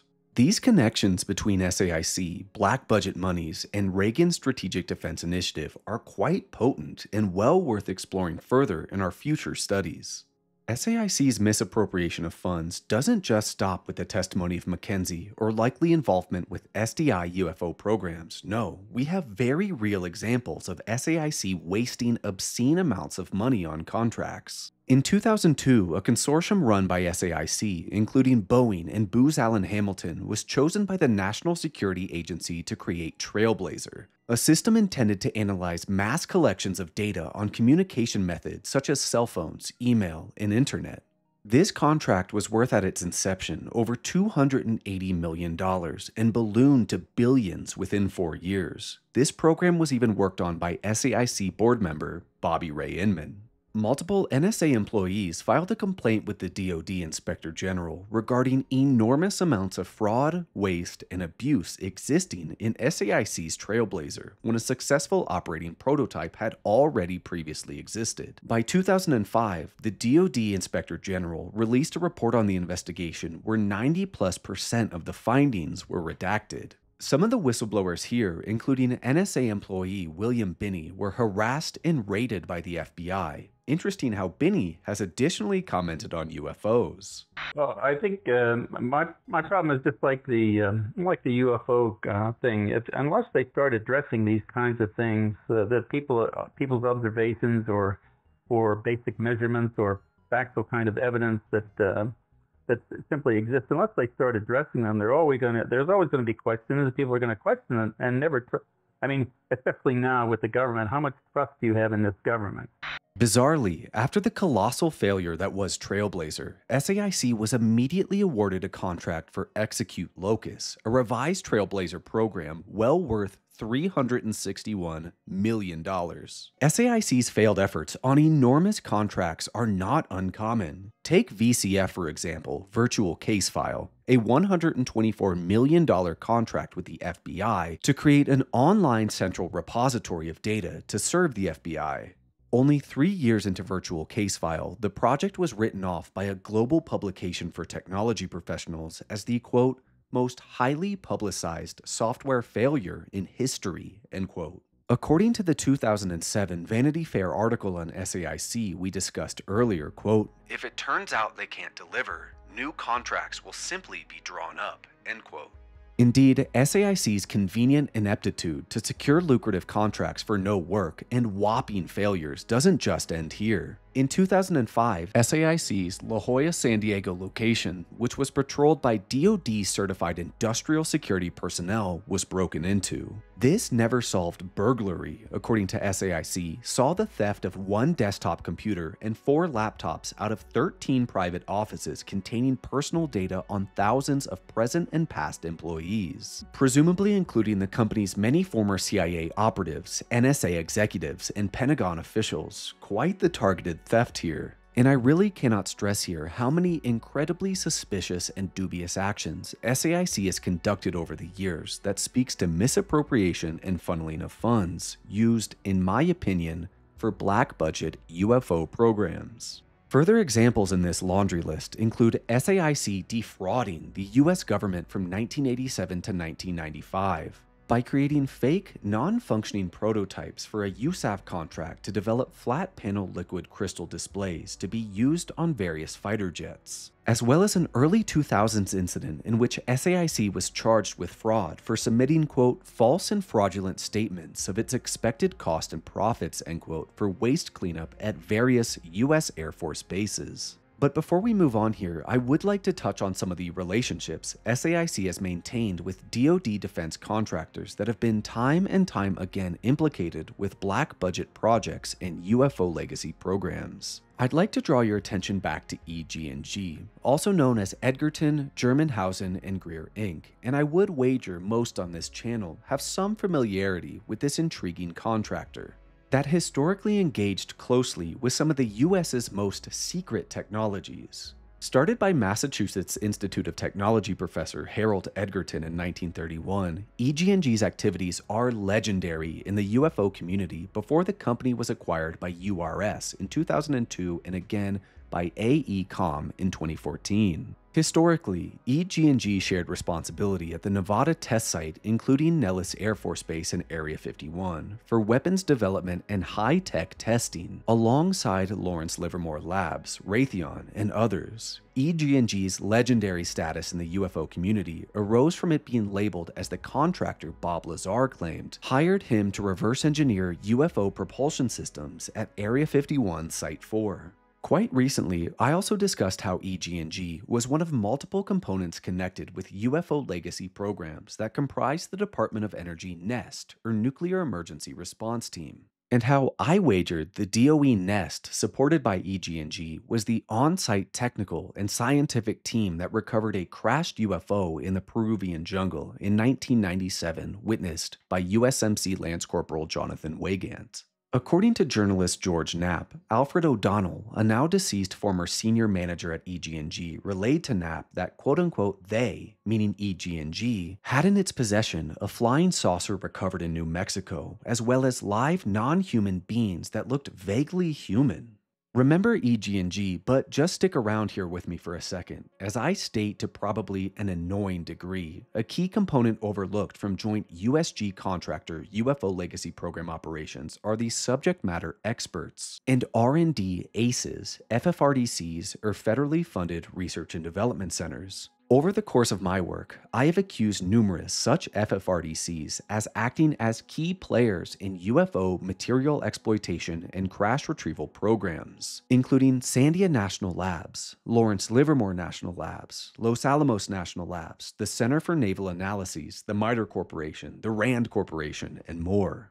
The administrator for Los Alamos National Labs, for example, on behalf of the Department of Energy, is a little-known corporation known as Triad National Security, LLC. Triad National Security has a storied history of intriguing publications, but relevant to our discussion is how Triad is comprised of three entities: Texas A&M University, the University of California, and Battelle Memorial Institute. Alongside FFRDCs, I have spoken on their university semi-private counterparts, UARCs, or University-Affiliated Research Centers, and their involvement in UFO legacy programs. The two universities comprising Triad are not UARCs, but interesting nonetheless. The contractor here of interest within Triad is Battelle, and Battelle is no stranger to this channel. From its possible involvement studying Roswell shape memory alloys, to its parallel Project Blue Book called Project Stork, to research associating Battelle to Dugway Proving Ground UFO legacy programs, Battelle is infamous on this channel. Battelle itself runs multiple FFRDCs, including Oak Ridge, a Sean Kirkpatrick safe haven post-Aero where he joined as CTO, Savannah River National Labs, and the National Biodefense Analysis and Countermeasures Center, all of whom I suspect are involved in UFO legacy programs. So isn't it interesting that Battelle formed a new LLC under a trio of institutions to manage sites for the Department of Energy? Here we can finally circle back. On 15 September 2004, SAIC entered into a similar venture. Analyzing a Form 10 SEC document, we can see that in 2004, SAIC entered into an agreement with EG&G Technical Services, as well as Parsons Infrastructure and Technology Group, Inc., to form RDS, Research and Development Solutions, LLC. A now defunct group, RDS was quickly assigned to the Department of Energy's National Energy Technical Laboratory shortly after its founding with a total value of $217 million. Indeed, by 27 September 2004, RDS was securing even more contracts with DOE, with some contracts of up to $41 million.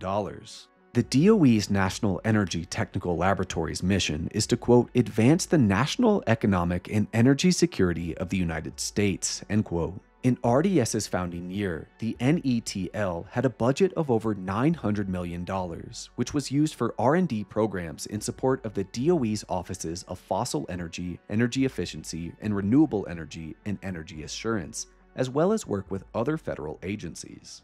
RDS was brought on to, quote, support the management and integration of all stages of science and technological development at NETL, which could lead to commercially viable solutions in the energy area. Specific technical services areas to be performed include R&D technology planning and analysis, R&D operations, process engineering design and analysis, computational research, simulation and visualization, environment, safety and health assurance, and partnership development, end quote.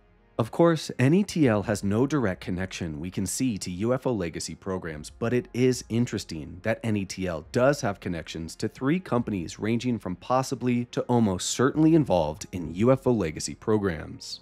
Outside of RDS, SAIC engaged in multiple projects with EG&G, as well as other contractors I suspect engage in UFO exploitation programs, such as L3 Harris and Alien Science and Technology, as demonstrated in this 2005 $250 million Joint Warfighting Center support contract. If Alien Science and Technology sits on the tip of your tongue, this very well may be because this is a contractor mentioned alongside the testimony of witness Ed. Ed served as a director for an electronics warfare group out of the Edwards 412th Test Wing, which is a major range and test facility base, and claimed to work directly with scientists and test pilots of reverse-engineered UFO vehicles. According to Ed, this program operated across the Nevada Test and Training Range, as well as the Edwards 412th Test Wing, comprising Edwards Air Force Base, Nellis Air Force Base, Area 51, S4, and underground connective tissue. After his very real time at Edwards, Ed went on to work at the Pentagon for USAF Research Development Test and Evaluation Panel Chain, where he claimed dozens of billions of dollars went missing each year in non-TOA or non-transfer of authority funds. During his time at the Pentagon, Ed also joined Allion Science and Technologies in Crystal City, Virginia as an F-35 subject matter expert. I have also guessed with the enormous bloated budget of the F-35 program, around $2 trillion, this aircraft platform may hide funds for UFO program operations. In a similar venture to RDS LLC by SAIC and EG&G and Triad National Security LLC under Battelle, in 1999, the same year Northrop Grumman purchased Teledyne Ryan and was engaged in a purchasing spree I have connected to UFO programs, SAIC and Northrop entered a joint venture to create AMSEC LLC. AMSEC grew from $100 million in revenue in 2000 to $500 million in revenue by 2007. Quote, AMSEC contracts primarily with the Navy are expected to gross $500 million next year. AMSEC is jointly owned by Newport News Shipbuilding, a division of Northrop Grumman, and Science Applications International Corporation, end quote. AMSEC specializes in providing naval architecture and marine engineering, naval ship systems assessments, maintenance engineering, waterfront maintenance support, acquisition program support, shipyard industrial engineering, and C4I installation and support services. AMSEC also provides lifecycle integrated logistics services, including technical manual development, provisioning documentation, spare parts management, training development and delivery, and software development. By the 2010s, AMSEC operated as a major contractor providing engineering and technical services in support of the Navy Modernization Program. Some AMSEC IDIQ or indefinite delivery, indefinite quantity contracts, a contracting method David Grush has stated support legacy program funding, saw 2015 contracts north of $83 million for naval surface warfare centers for AMSEC. Consider me intrigued here, as I have previously discussed, and as we will discuss later, the testimony of Randy Anderson and SAIC running the Off-World Technologies division below NSWC Crane in 2012 to 2015.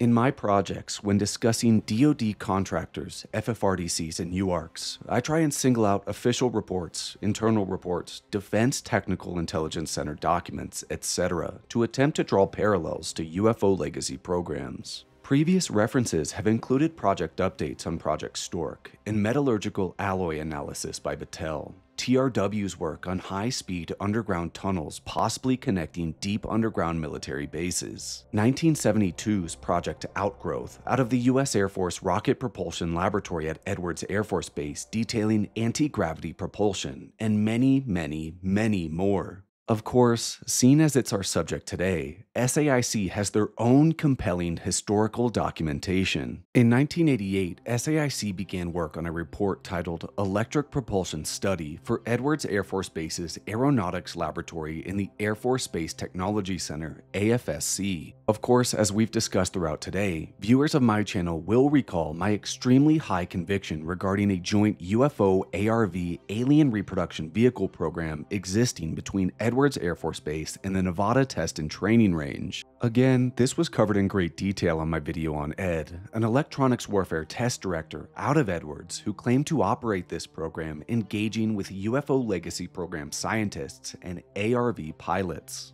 This 1988 SAIC document, released August of 1990, was written by SAIC investigator Dennis Cravens and featured extensive contribution from Assistant Director of Los Alamos National Labs Center for Explosive Technology Research, Ferris Williams. This paper discusses the Byfield-Brown effect, Los Alamos National Labs and Lawrence Livermore National Labs work on highly classified power density devices for the Strategic Defense Initiative, and ultimately suggests a 5-dimensional approach to unifications of fields for novel propulsion methods. The report also suggests anti-gravity could be achieved by using rotating cylinders filled with mercury and should be considered for oceanic and atmospheric applications. Intriguing to say the least, as this rotating mercury system is the exact propulsion method USAF Master Sergeant Edgar Fouché claimed originated from reverse engineering out of Sandia and Lawrence Livermore National Labs that powered the TR-3B alien reproduction vehicle.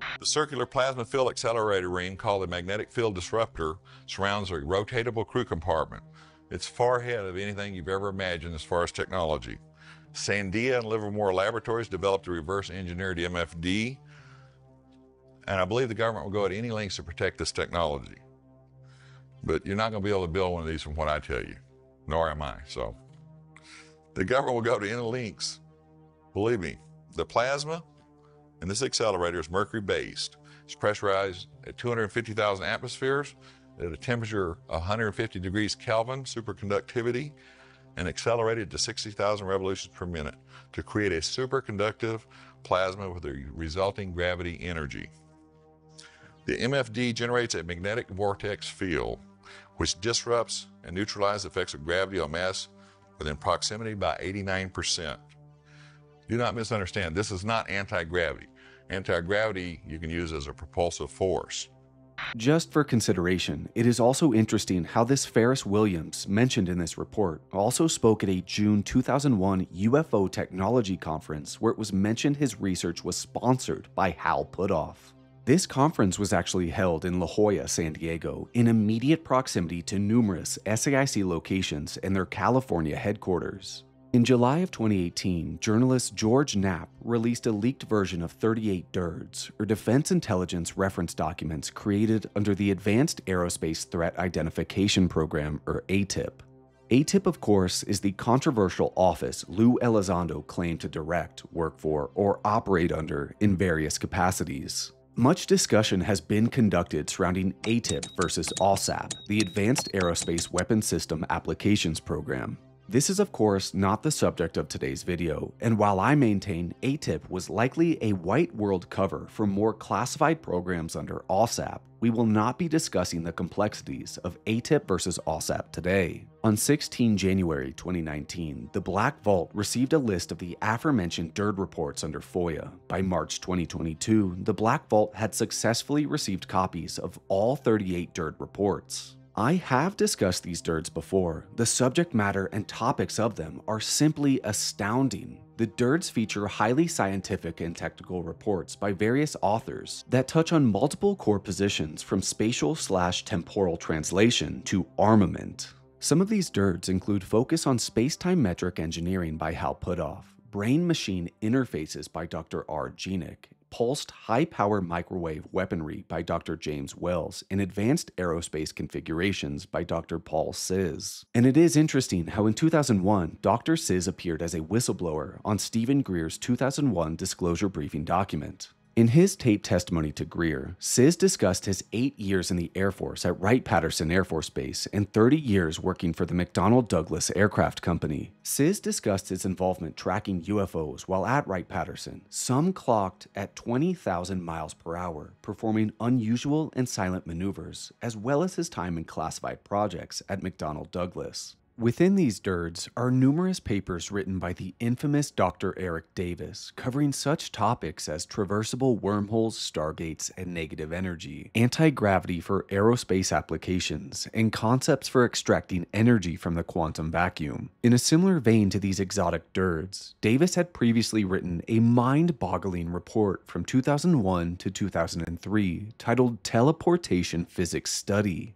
If you are somehow unfamiliar with Davis, please check out my project on the Wilson Davis Notes or my interview with Davis on Jesse Michaels' channel. Davis wrote Teleportation Physics Study for the Air Force Research Laboratory, AFRL, for Air Force Material Command at Edwards Air Force Base. Davis would go on to work at AFRL and would state during the Seoul 2024 symposium, AFRL was where he uncovered irrefutable evidence of UFO Legacy Program operations.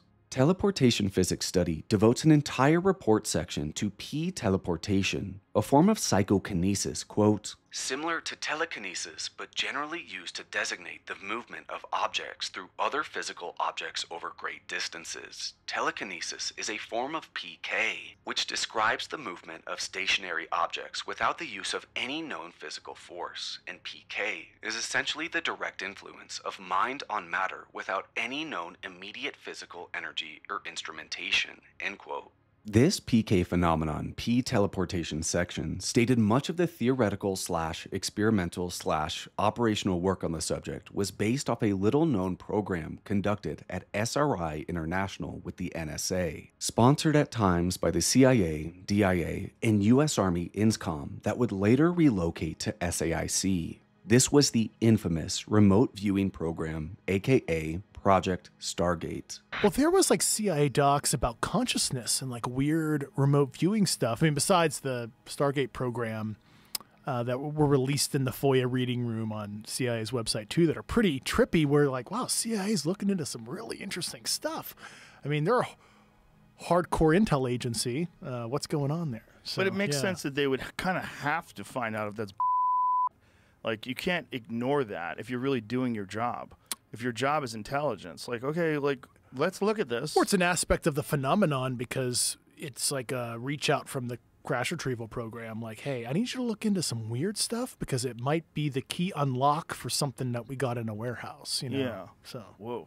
I speak often on the possibility some non-human vehicles are controlled not with complex control surfaces, but instead with thoughts or cognition. These sentiments have largely and recently been associated with Jake Barber and the discussion of psionics and programs focused on utilizing anomalous cognition to lure in UFO to shoot them down with EMP weaponry.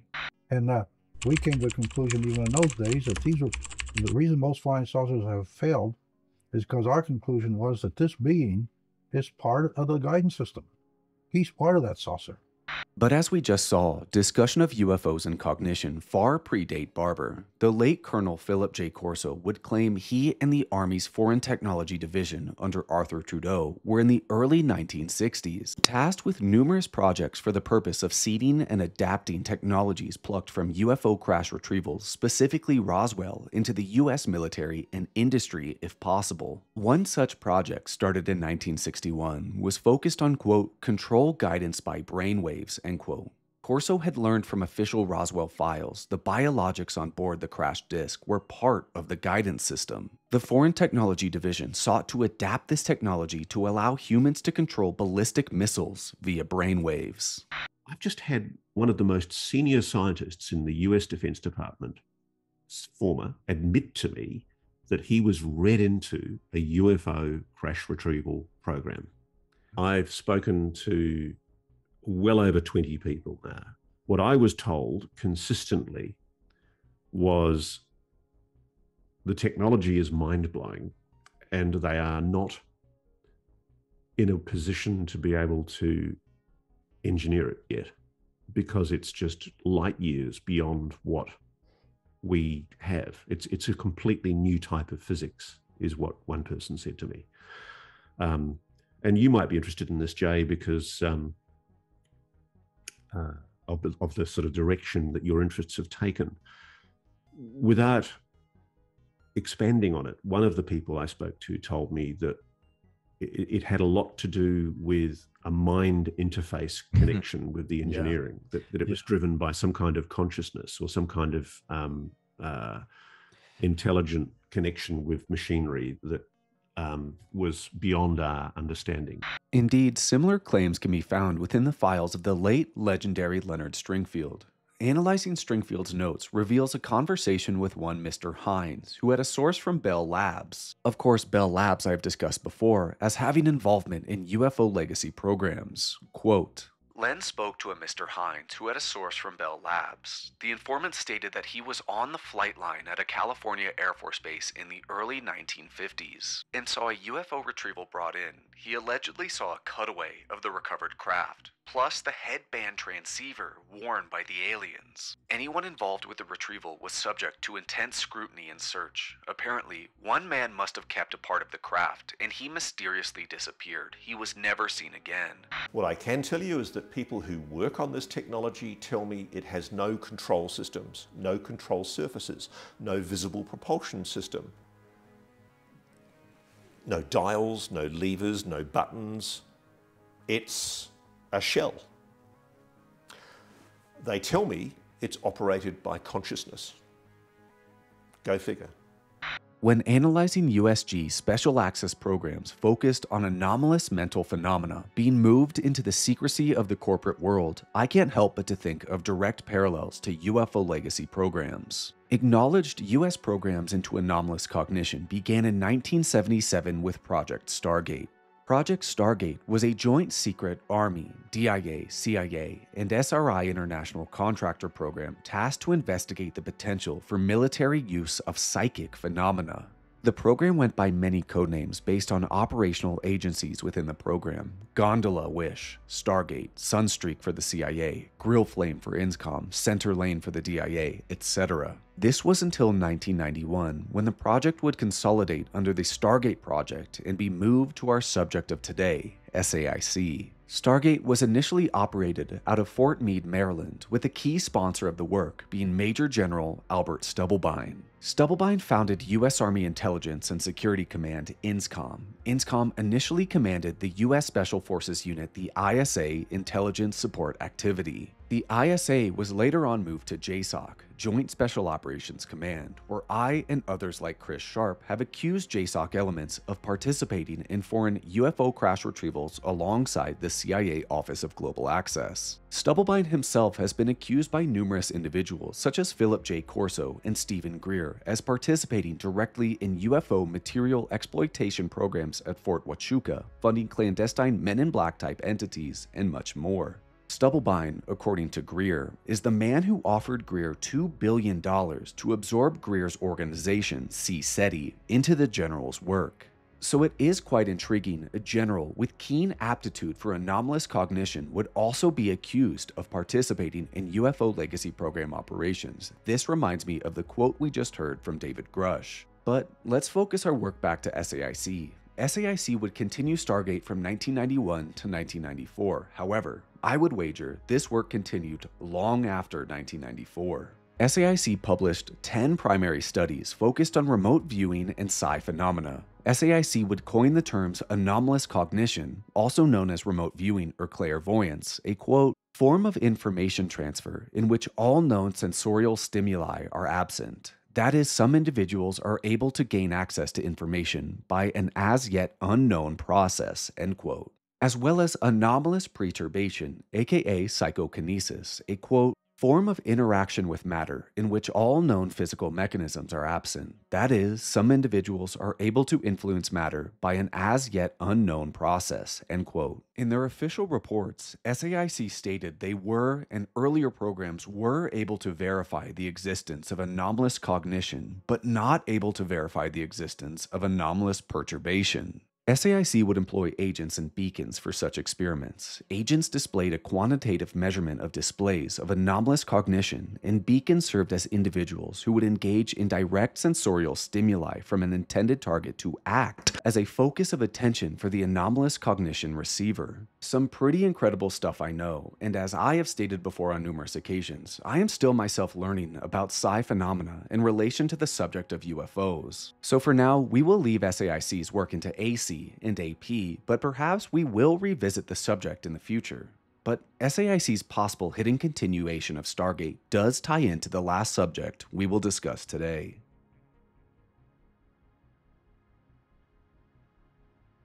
Naval Support Activity Crane, home to one of the nation's most important military laboratories, is sometimes referred to as the Pentagon's best-kept secret, Senator Joe Donnelly, Indiana. As I mentioned at the beginning of this video, I have covered the case of Randy Anderson in the Off-World Technologies Division underneath NSWC Crane before. This early investigation was taken down to support Randy's testimony reaching a wider audience on Jesse Michaels' platform. With this investigation into SAIC, I thought it prudent to make my investigation into Randy Anderson available again. This is because the overwhelming majority of that investigation was labeling with high confidence SAIC as the contractor in question in charge of a secret division housing recovered technology. So for the full picture, I recommend watching my video to learn more about the data, investigation, contractors, military units, and more associated with Randy's story, and to hear more from Randy overall, I highly recommend viewing Jesse's video. But let's briefly summarize Randy's experience and tie it into SAIC. In the early to mid-2010s, Randy was sent to the Naval Surface Warfare Center in Crane, Indiana for advanced weapons training. Anderson served as a U.S. Army Green Beret 18 Bravo weapons sergeant, which meant the soldier was a highly trained expert in U.S. and foreign small arms weaponry and explosives. Anderson and his fellow Green Berets were sent to Crane for weapons testing and training courses. However, due to holding a TSSCI clearance, Anderson and one other soldier were shown classified foreign and domestic weapon platforms. These included disruptive technologies such as unique Russian ballistics. But quickly, what is Crane? The Naval Surface Warfare Center, or NSWC, is part of the Naval Support Activity Crane alongside the U.S. Army Ammunition Activity, which stockpiles much of the U.S. mainland's munitions. Crane, Indiana was chosen for these stockpile duties during World War II, as such a landlocked state would have proved to have been difficult to be targeted by enemy forces. NSWC Crane is a massive facility with several underground layers highlighted as the premier Navy lab, whose mission is to, quote, provide acquisition and in-service engineering and technical support for sensors, electronics, electronic warfare, and special warfare weapons, end quote.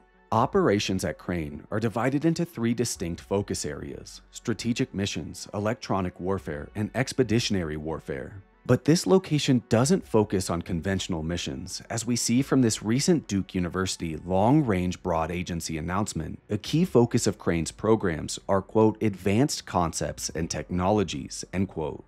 And we discussed some of these advanced concepts and technologies earlier in this project with mention of SAIC and the JTAA. The underground presence of the base is key to mention here. Not only are there numerous underground bunkers for munition storage hidden below the ground, but also small arms testing resources such as an underground 100-meter firing range. Now, as I mentioned earlier, Randy was at Crane to test advanced foreign and domestic weaponry. The Crane facility has historically worked closely with the U.S. Army for weapons testing, training, and defensive capabilities such as countering improvised explosive devices in Iraq. And the NSWC is no stranger to reverse engineering critical technology to maintain quote-unquote fleet readiness, such as an intriguing black box I covered extensively in my first video on Randy Anderson. To the best of my knowledge, NSWC Crane is integral to naval UFO legacy programs. Previously, not only did I tie intriguing NSWC Crane contracts to work done on UFO underwater recovery programs operating out of the Navy alongside Woods Hole Oceanographic Institute and U.S. intelligence agencies such as the NRO and the National Underwater Reconnaissance Office, but let's also mention that NSWC Crane likely resides in a complex system of naval centers engaged in TUO, technologies of unknown origin, housing, and exploitation. I know I say this all the time, but this really is another video for another day, as I am still deeply engaged with this research. The thesis I am building here, however, is this: Naval Undersea Warfare Center divisions such as Keyport and university-affiliated research centers such as the Applied Research Laboratory at the University of Hawaii at Manoa engage with UFO data. Naval Surface Warfare Centers such as Crane engage with TUO hardware. And NAVAIR installations like China Lake and Patuxent River deal with quote-unquote aircraft. This really will be a worthy thread we will pull on a bit now and more in the future that quite likely has SAIC written all over it. On 5 June 2025, Immaculate Constellation whistleblower Matthew Brown illustrated an enormously impactful tweet that directly referenced UFO materials or craft being stored at the Patuxent River Special Project hangars. that are owned by the Amentum Corporation amongst quote-unquote other fun spaces. Of course, alongside Amentum, SAIC has a significant presence at the Naval Air Station Patuxent River, enjoying similarly lucrative contracts to NSWC Crane while majorly supporting Pax River's Naval Air Warfare Center Aircraft Division and Ship and Air Integration Warfare Division. Remember how earlier in this project we discussed joint ventures with SAIC and EG&G and SAIC and Northrop, possibly linked to UFO legacy programs? Well, SAIC has engaged in similar practices with Amentum, a contractor Matt Brown has now accused of housing UFO materials at NAVAIR Pax River. SAIC and Amentum joined forces to form FSA, a contractor that as recently as 2020 has secured IDIQ federal contracts in excess of $1.3 billion. Perhaps in the future we can shed more light on possible joint SAIC-Amentum work on UFO legacy programs at major naval RDT&E stations. Anyways, after observing prosaic disruptive technologies, Randy and one of his fellow soldiers were taken to a pristine and advanced location under crane by an unmarked contractor in civilian clothes. Anderson was told by this guide, a private contractor former military, and the same individual leading the weapons training course, quite nonchalantly they were entering the quote-unquote off-world technologies division. Upon entering, Randy did not enter a normal firing range or laboratory. He and the other men entered what seemed to be a scientific observation room overseeing a laboratory housing 2 pieces of technology, staffed by one other contractor dressed similar to a lab technician. One device Randy witnessed was a sphere, no bigger than a basketball, that was seemingly constructed from seamless metal. The soldiers were told by their guide this object and the other piece of technology interacted with human consciousness. The other piece of technology was seemingly similar to a type of gauntlet that was, according to the contractor, considered weapon technology due to the tech producing an energetic discharge during recovery. This weapon was projecting some type of glyphic writing Randy could not distinguish between physical projection or projection into his mind. Shortly after, Randy was escorted out of the Off-World Technologies Division and to this day suffers extensive mental haze and memory problems surrounding this event. But where does SAIC tie into this? The mission of NSWC Crane is to provide the quote American warfighter with solutions to their toughest technical challenges to better equip a decisive advantage in electromagnetic warfare, strategic missions, and expeditionary warfare, end quote. Crane employs a whopping 2,489 contracting force and engages in projects with numerous defense contractors, DOE labs like Sandia National Labs, and universities. And also recall, as I just mentioned, earlier in this project, we have already discussed mention of SAIC and many contracts for the JTAA, the Joint Technology Assessment Activity, a key component of Crane that supports the Deputy Undersecretary of Defense Advanced Systems and Concepts. SAIC, one of the DoD's premier science and technology subject matter experts and innovative contractors, aka Washington Shadow, who has better access to the Pentagon than the government's own attorneys, has extensive contracts of interest with NSWC Crane, as well as a provable previous interest in consciousness-related studies, similar to the sphere Randy observed that purportedly only responded to human consciousness. Indeed, right around the time of Randy's encounter, 2012, the Office of Naval Research was seemingly carrying on the legacy of SAIC and Stargate, announcing a revolutionary research study that investigated sixth sense among humans to understand how to train personnel on, quote, intuitive decision-making, end quote. But like we've been doing in this video, let's follow the money and analyze some contracts. In my project on joint U.S. Navy undersea UFO retrieval programs, I highlighted joint programs operating between the U.S. Navy, the Office of Naval Research, the Office of Naval Intelligence, U.S. intelligence agencies such as NRO, NURO, NGA, CIA, as well as U.S. SOCOM or Special Operations Command, defense contractors, and FFRDC such as the Center for Naval Analyses, MITRE, SAIC, Woods Hole Oceanographic Institute, and premier U.S. naval weapons facilities such as NSWC Crane and NSWC China Lake. In that project, which I highly recommend viewing, I discussed how Woods Hole Oceanographic Institute provided submersibles for undersea UFO crash retrievals for their, quote, unique capabilities that cannot be otherwise obtained, end quote. I theorize this work was conducted through sole source IDIQ and IDIC engineering service contracts between the National Defense Research and Development Services and Woods Hole awarded to Naval Surface Warfare Centers. Examples can be found between Woods Hole and Newark Keyport for the procurement of, quote, hardware, materials, and supplies, as well as services to develop, build, fabricate, integrate, evaluate, and support the unmanned undersea vehicle family of systems for the Naval Undersea Warfare Center, end quote. Indeed, Woods Hole Oceanographic Institute even has historical contracts with SAIC at NSWC Crane, such as this 24 May 2023 contract for, quote, research and development of expeditionary systems for Naval Sea Systems Command, Naval Surface Warfare Center Crane Weapons System Division, JXN, end quote. Crane's JXN, aka Weapons Systems Division, falls under NSWC Crane's JX, or Special Warfare and Expeditionary Systems Division. This is the department I previously suspected and still suspect holds the Off-World Technologies Division ran by SAIC. Curiously, there is a 2020 contract of interest here that was deleted from SAIC's website. This $133 million contract awarded to SAIC tasked the corporation to continue to provide mission engineering and integration services to the Maneuver, Engagement, and Surveillance Systems Division at NSWC Crane. The Maneuver, Surveillance, and Engagement Division, JXW, falls parallel to the Weapons Systems Division, JXN, that sees joint contracts between SAIC, Woods Hole, and Crane, both of which fall under the aforementioned Special Warfare and Expeditionary Systems Crane Division. In fact, analyzing this JXW division brings even more intrigue. Nestled within the Maneuver, Surveillance, and Engagement branch that sees enormous contracts with SAIC is a subset called JXWT. The Special Capabilities branch are elements of the Off-World Technologies Division hidden within Crane's Special Capabilities branch.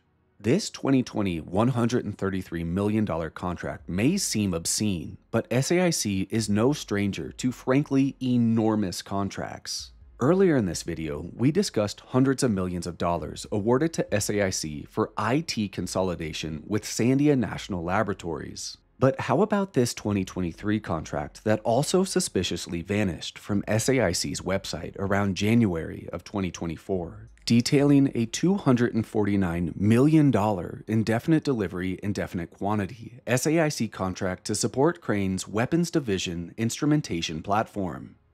These are but a handful of SAIC Crane contracts. Numerous more absolutely enormous contracts exist, such as a 2010 $351 million contract for SAIC to provide technical engineering services to NSWC Crane in support of the Joint Special Operations Response Department, which is referencing JSOC.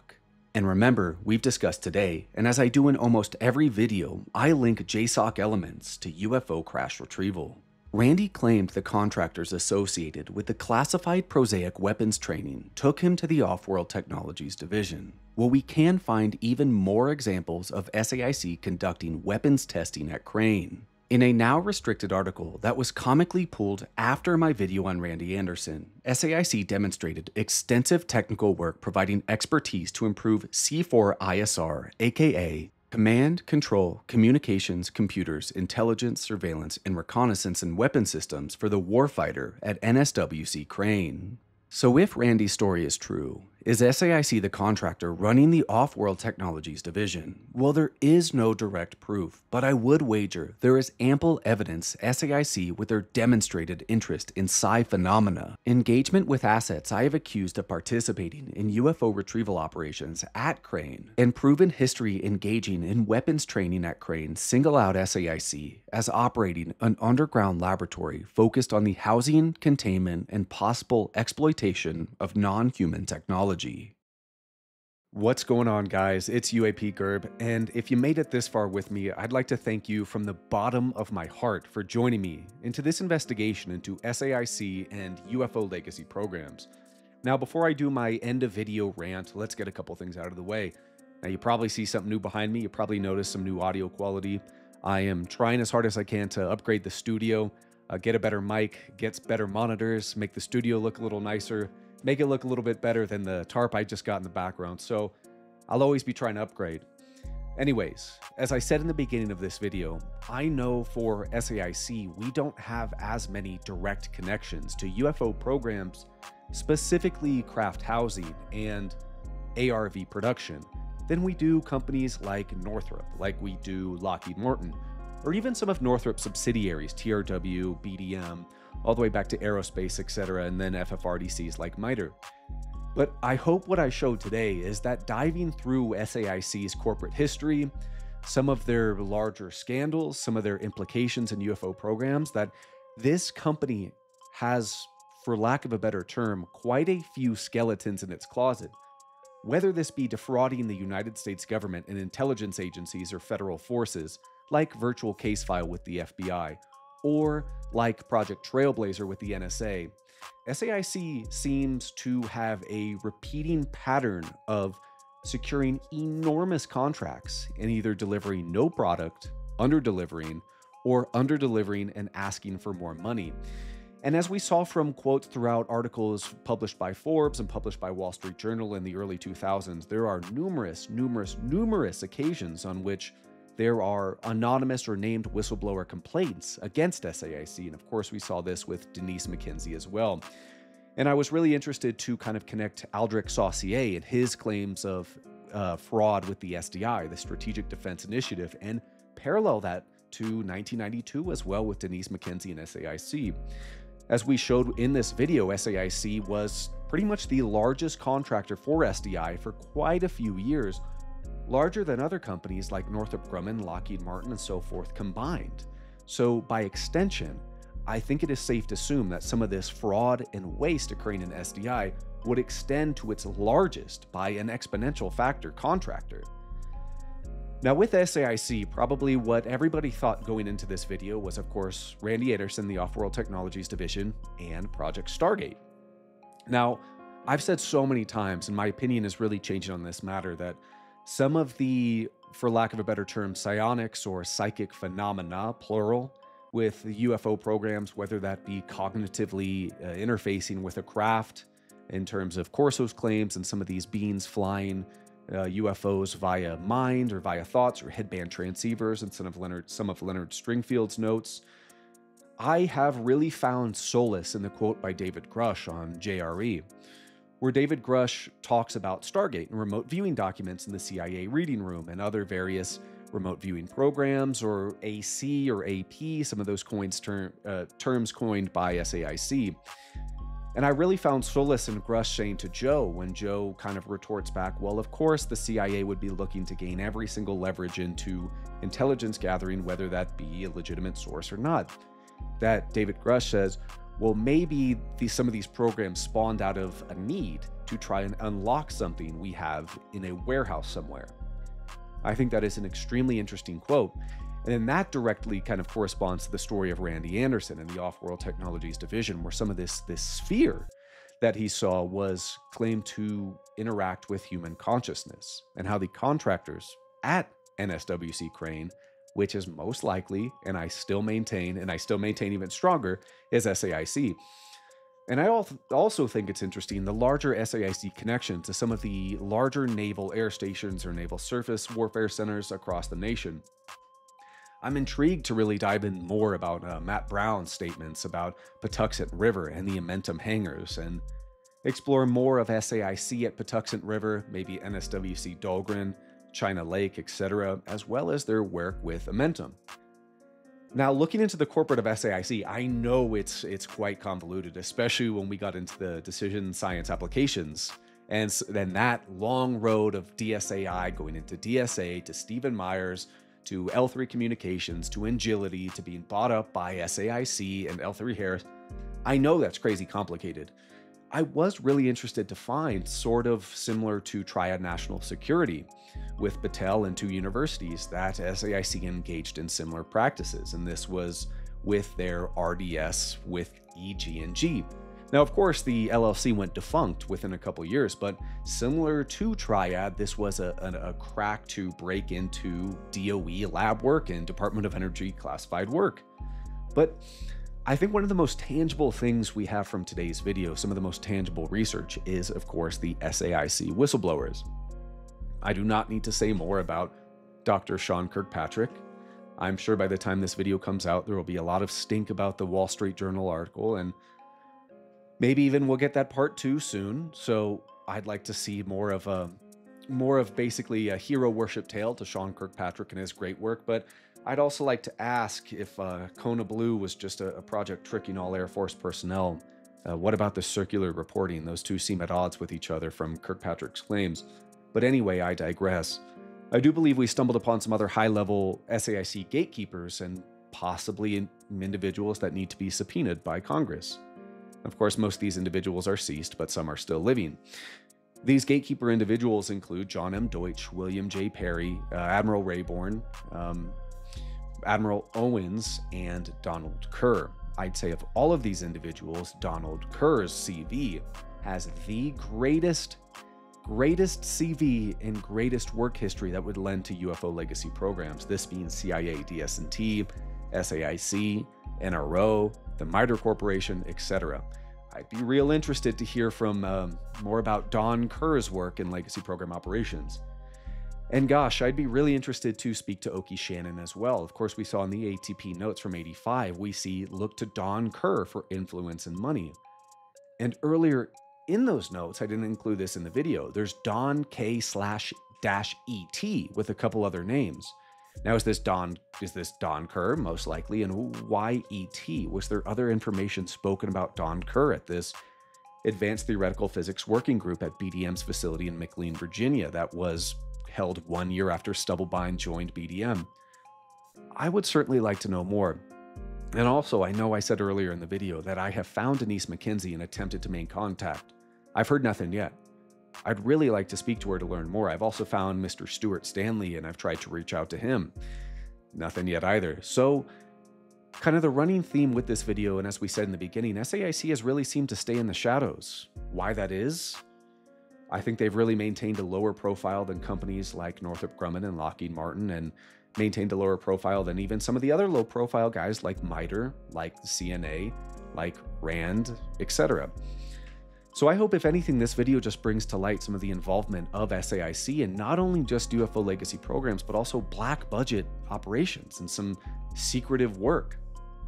I mean, SAIC, from its inception, being staffed with high-level individuals such as Bobby Ray Inman, has had numerous high-level intelligence and military individuals. The way this has been explained to me in the past is some individuals who work in UFO legacy programs within the DoD or IC, they'll trade in their stripes and stars for a pinstripe suit. And essentially, these guys will go from working on UFO legacy programs within official United States government and DoD avenues and intelligence avenues to doing the same thing on a corporate payroll. And you'd imagine with a lot of these gatekeepers we talked about, Sean Kirkpatrick included, a lot of these guys would either go on to work at SAIC after service in the US DoD or IC, or before worked in SAIC. This reminds me of John Deutch, who before he joined as DEPSECDEF and spearheaded SAPOC SRG and SAPOC itself, he was already on the board of SAIC and already working with TRW. And how about that? I know in the Northrop video we talked quite a bit about TRW. TRW was, of course, purchased by Lockheed Martin in the early 2000s, and another connection to the Wilson Davis notes, TRW had also been kind of convicted and pursued legally for overcharging on space systems, on space projects by the US DoD in the early 90s. And in that Northrop project, I kind of tied that together with some of the near auditing that almost found out some of the DoD UAP legacy programs. So that's interesting as well, that so many of these individuals also have connections to TRW. Of course, with TRW, you have the old Zodiac story and so forth by pseudonym Sedge Masters. Richard Dolan's done some incredible work on that. I'd love to work with him someday to revisit Zodiac, but I'll leave my rant there. I do hope, again, that this is a springboard for more research into SAIC UFO legacy programs. I would like to hear more stories of ARV and SAIC tied together, and I would like to hear more material exploitation programs and craft housing. But guys, I'm going to say this in the end of my videos every time.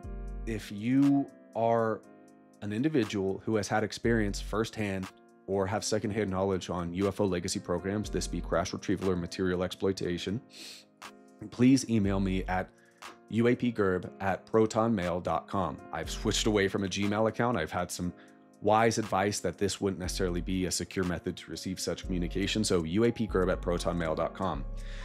And guys, please remember to like and subscribe. Every like, every subscription, every view, every comment helps tremendously. And like I say in every single video, I do have a Patreon. I don't gatekeep content. There's nothing special on there that you won't get for free here, but I say that to support the channel for what you think it's worth. But again, no content gate kept there. A lot of exciting projects coming up. Maybe one interview I'm gonna do that I would really, really like to do, but this is just the first project in a long list of many new projects with a revitalized setup, with continued attempts to get better at recording, editing, and so forth. So we'll always put my best foot forward for you guys. Again, remember to like and subscribe. Join the Patreon if you think this channel's worth anything. And if you have any direct knowledge, uapgerb@protonmail.com. With that, guys, I will catch everybody on the next episode. And thank you so much for watching. Peace, everybody.